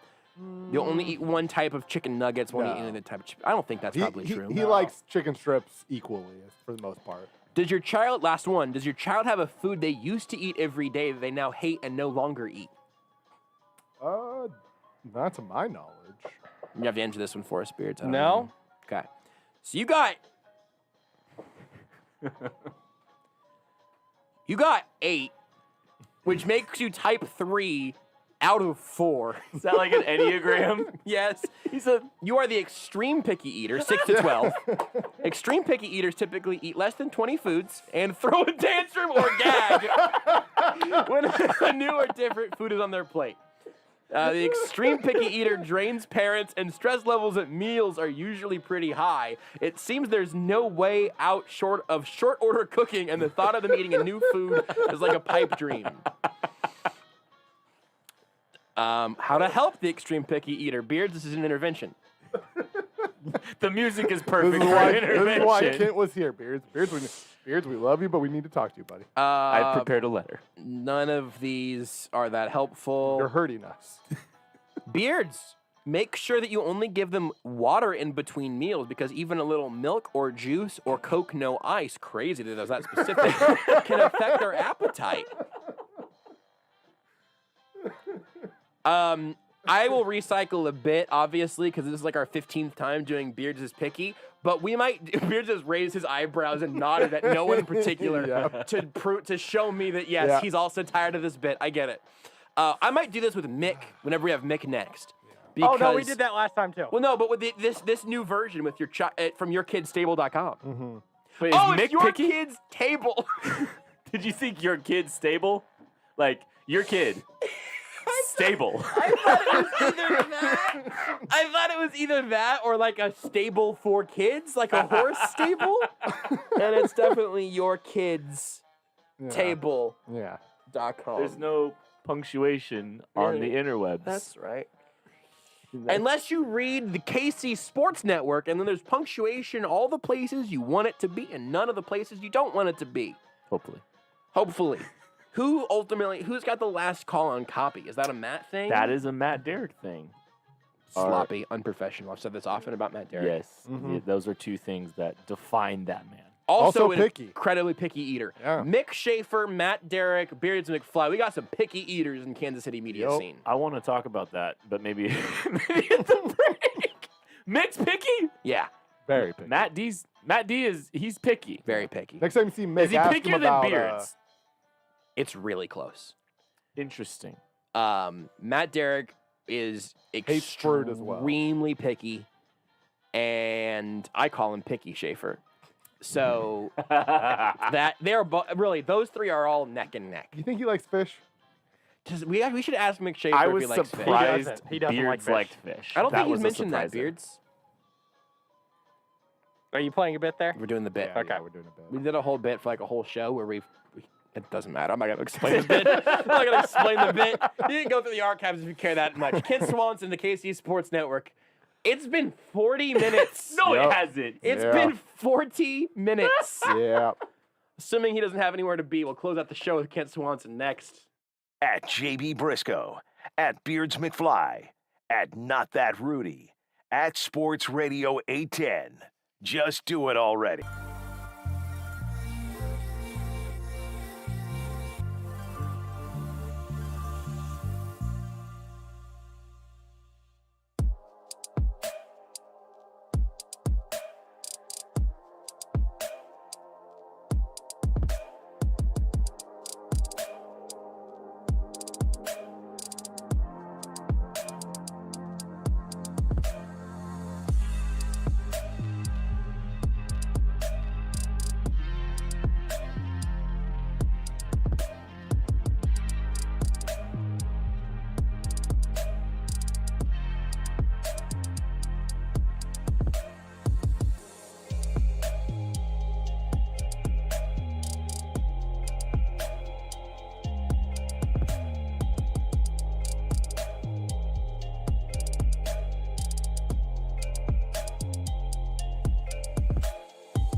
This is Almost Entirely Sports with Joshua Brisco. I think it's pretty disruptive, much like the way I was at the Slim Chickens last time. Tried to play that card.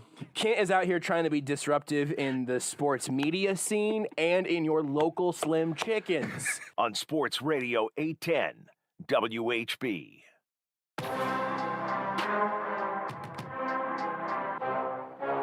It's always a good sign whenever your past self makes your current self laugh. It's a really good little feature of the liner situation. Beards never misses ever with these intros. Like you're really good at your job. He's very good with that. Thank you. You're fueled by like chocolate milk and chicken tenders. There's no way he drinks chocolate milk. That's true. No. Beards, thumbs up, thumbs down on chocolate milk. No way, right? No. Oh my Coke, no ice, and chicken tenders. Room temperature. Just Oh man. nice and toasty. You're really good at your job. Beards, go ahead and cut that. Go ahead and cut that for yourself. Put Oh, that I one. know. Put that one on a SD card. Oh, just, it'll be out of context. Don't worry. You want a ringtone? yeah, I think that your like sizzle reel should start with with some very orchestral music, and then Kent going with the voice of God with some nice reverb. Like, Beards, you're so good at your job, even though you're fueled on chocolate milk and chicken tenders. Pew pew pew pew pew. Oh, I'm definitely adding laser effects. Don't worry about that. Yeah, you got to. This is dangerous territory, Kent. But I would like to ask you a question about the Kansas City Chiefs. Oh wow. Really? I'm gonna throw a curveball. 45 minutes in, we're gonna talk Chiefs? 48. 48. Because you had a brand new piece out from the KCSN Substack, Read it this morning. KCSportsNetwork.com. I saw that Kent wrote it this morning, and that's pretty much the same thing as reading it. It's the exact same. No, but you It's wrote not, about but it's the same. It's pretty much the same. You wrote about the why of each Chiefs draft pick, and I'm not gonna listen, folks. You want to hear Kent write about the Chiefs? They do all that over there. This is our space for talking about being a picky eater and stuff. But here's what I want to know: is going through that exercise and putting the logic behind it. Where were you like, well, the logic on this dude is totally unimpeachable, and this logic makes all the sense in the world, and this one feels like a stretch?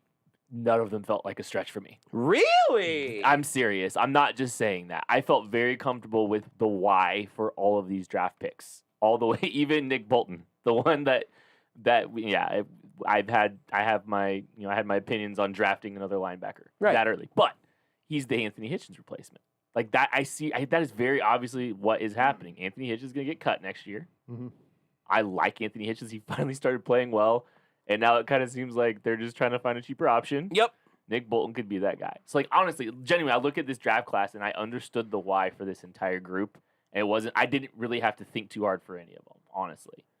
I think with that, through that particular lens, I sounded surprised, I guess, when you said that, because I feel like there are a couple places where it could eventually look like a stretch in retrospect, but that's because of how the player would pan out, not because of the logic of why they took him there. And so this was such a weird draft year. This is the weird, like, okay, COVID affected last year's draft cycle, but COVID was this entire draft cycle, was a part of this entire draft cycle this time around. So athletic testing, medicals, everything was really buttoned up, real tightened up and stuff. So there wasn't, a lot of context for a lot of stuff. So I just went in going, I know what I liked on film, but I want to understand why each player was selected. I'm not going to get too picky if the guy I had ranked 90th went 58th, which is, I think, around what happened with like a Nick Bolton. But I don't think we brought this up last time we really should have, but you did have a pinned tweet for like 2 months about how the Chiefs were not going to use their first pick on Nick Bolton. It wasn't not, it was shouldn't,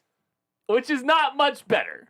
It was shouldn't. I believe that you know that tweet better than I do. I know it now. Yep, welcome to the freaking jungle, dude. This.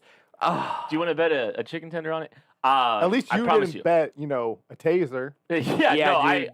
I'm practical. Learn from my mistakes. Something that has happened since last time I was on. Shouldn't take Nick Bolton. Yeah, I didn't think they should. It was more just like, here's the thing. We got a bajillion questions about Nick Bolton because every Missouri fan loves Nick Bolton. He's a good football player. I like him.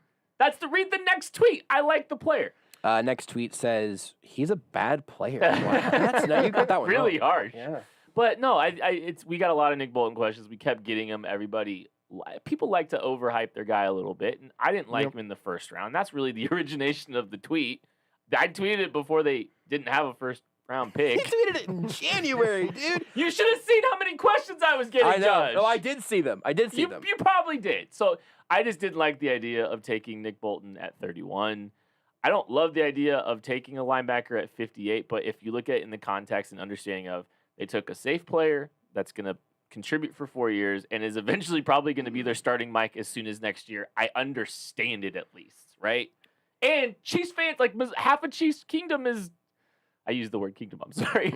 Half of Chiefs fans are just out of their minds excited. And I get why, because he's a good football player, high football character too. I like him. It's just. Now, there is this tweet here from James that I think is a pretty good tweet. I'll be interested to see how you respond. He said, and the Nick Bolton Hater of the Year award goes to envelope emoji ... at Kent Swanson. That's fine. If you don't want to read the tweet and just assume I'm a hater, that's fine. You hate linebackers. You hate running backs.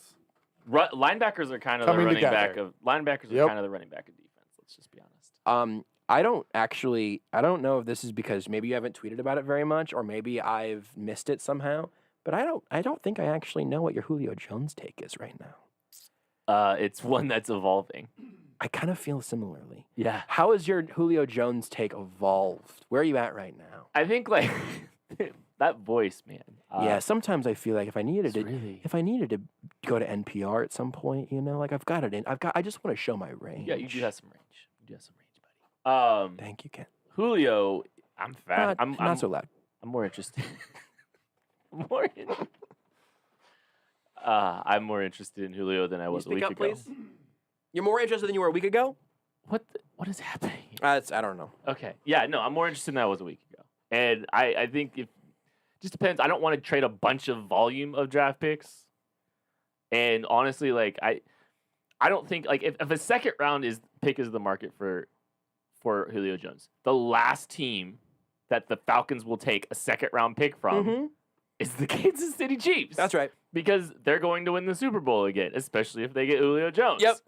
Right? So, like, you've got to look, like, honestly, I think it would have to be, like, you trade your first-round pick and get a third back from the Falcons. I did see a tweet about that because that got picked up by people on Chiefs Facebook who were not thrilled. Oh, that's right. You said that to me. Thank you for that, by the way. Welcome. But I think that's what you got. I mean, that's probably what they have to do. Like, that's a mid-round second value, roughly. Yeah. But that's what you'd have to do to give them up. You still have the same draft pick volume, and then we root for the Falcons to just be a dumpster fire this year. We go back to the 33ers. Yes. I think that's happened since the last time I was on this show, too. Back then, Almost certainly. Everything. Yeah. Just everything. Pretty much everything. Last time you were on this show, Beards was eating a garden salad. It's just sad. I missed that time, with buddy. ranch dressing. I missed that window. That's all right. You're like like an absentee father who came back whenever his baby boy grew up and was big and successful and had chicken tender money. And I'm gonna welcome you back in. Although I'm gonna be watching out of the corner of my eye, kind of waiting to make sure that there's nothing sneaky happening back there. But all it took was 3 chicken tenders to really just to earn your love and trust back. 1 chicken tender would have done it. You overpaid for sure. I fleeced you. On that one. You got the spicy barbecue, dude. God, I'm hungry. I also keep sort of teetering on the Julio Jones thing because I very much want it to happen. It would be very fun. I have also been every single moment of this offseason kind of confused or at least a little bit bummed about the Chiefs' receiving plans, like to have Sammy Watkins walk and then to throw everything, including borderline sects at Juju Smith-Schuster. Like, they really were in on him for 1 year. Borderline what? Sexts. Okay, just making sure I heard right. Andy Reid was taking selfies with the Lombardi Trophy. Tell me that's not a football sext. I mean, it is. I mean, it's not even just a football sext. Yeah. It's just a sext. Yeah, just a sext. We can say sext on the radio. Sexy text. But I just, I don't, also, the Chiefs don't show up on anybody's, like, list or on odds at all. Like, it's just been very quiet. Were they on the Orlando Brown watch, though? Too quiet. A little bit, but mostly because I think that was a blinding need. As opposed to this one, which is like, they could get by without him, but it'd be cooler if they had Julio Jones. Way cooler. Cool. He was really good last year when he was healthy. Yeah, and also, last year was the only year he's ever been really hurt. Yeah. Like, it's just not really a part of the equation. Everybody says, oh, he's so injury prone. He's really not as injury prone as people say. He's just in his 30s which is basically in the ground. I mean, I get that. I think that's definitely true. We can all agree on that, right? Yes, I'm 30. close to I'm in death. my 30s. Yeah. I got a couple years tops. Rudy's got a very macabre sort of look at his mid-30s. It's pretty dark. Kent Swanson, KCSportsNetwork.com. We're back on the air tomorrow at 7. Until then, bye, Mom! You are listening to Almost Entirely Sports with Joshua Brisco on Sports Radio 810 WHB.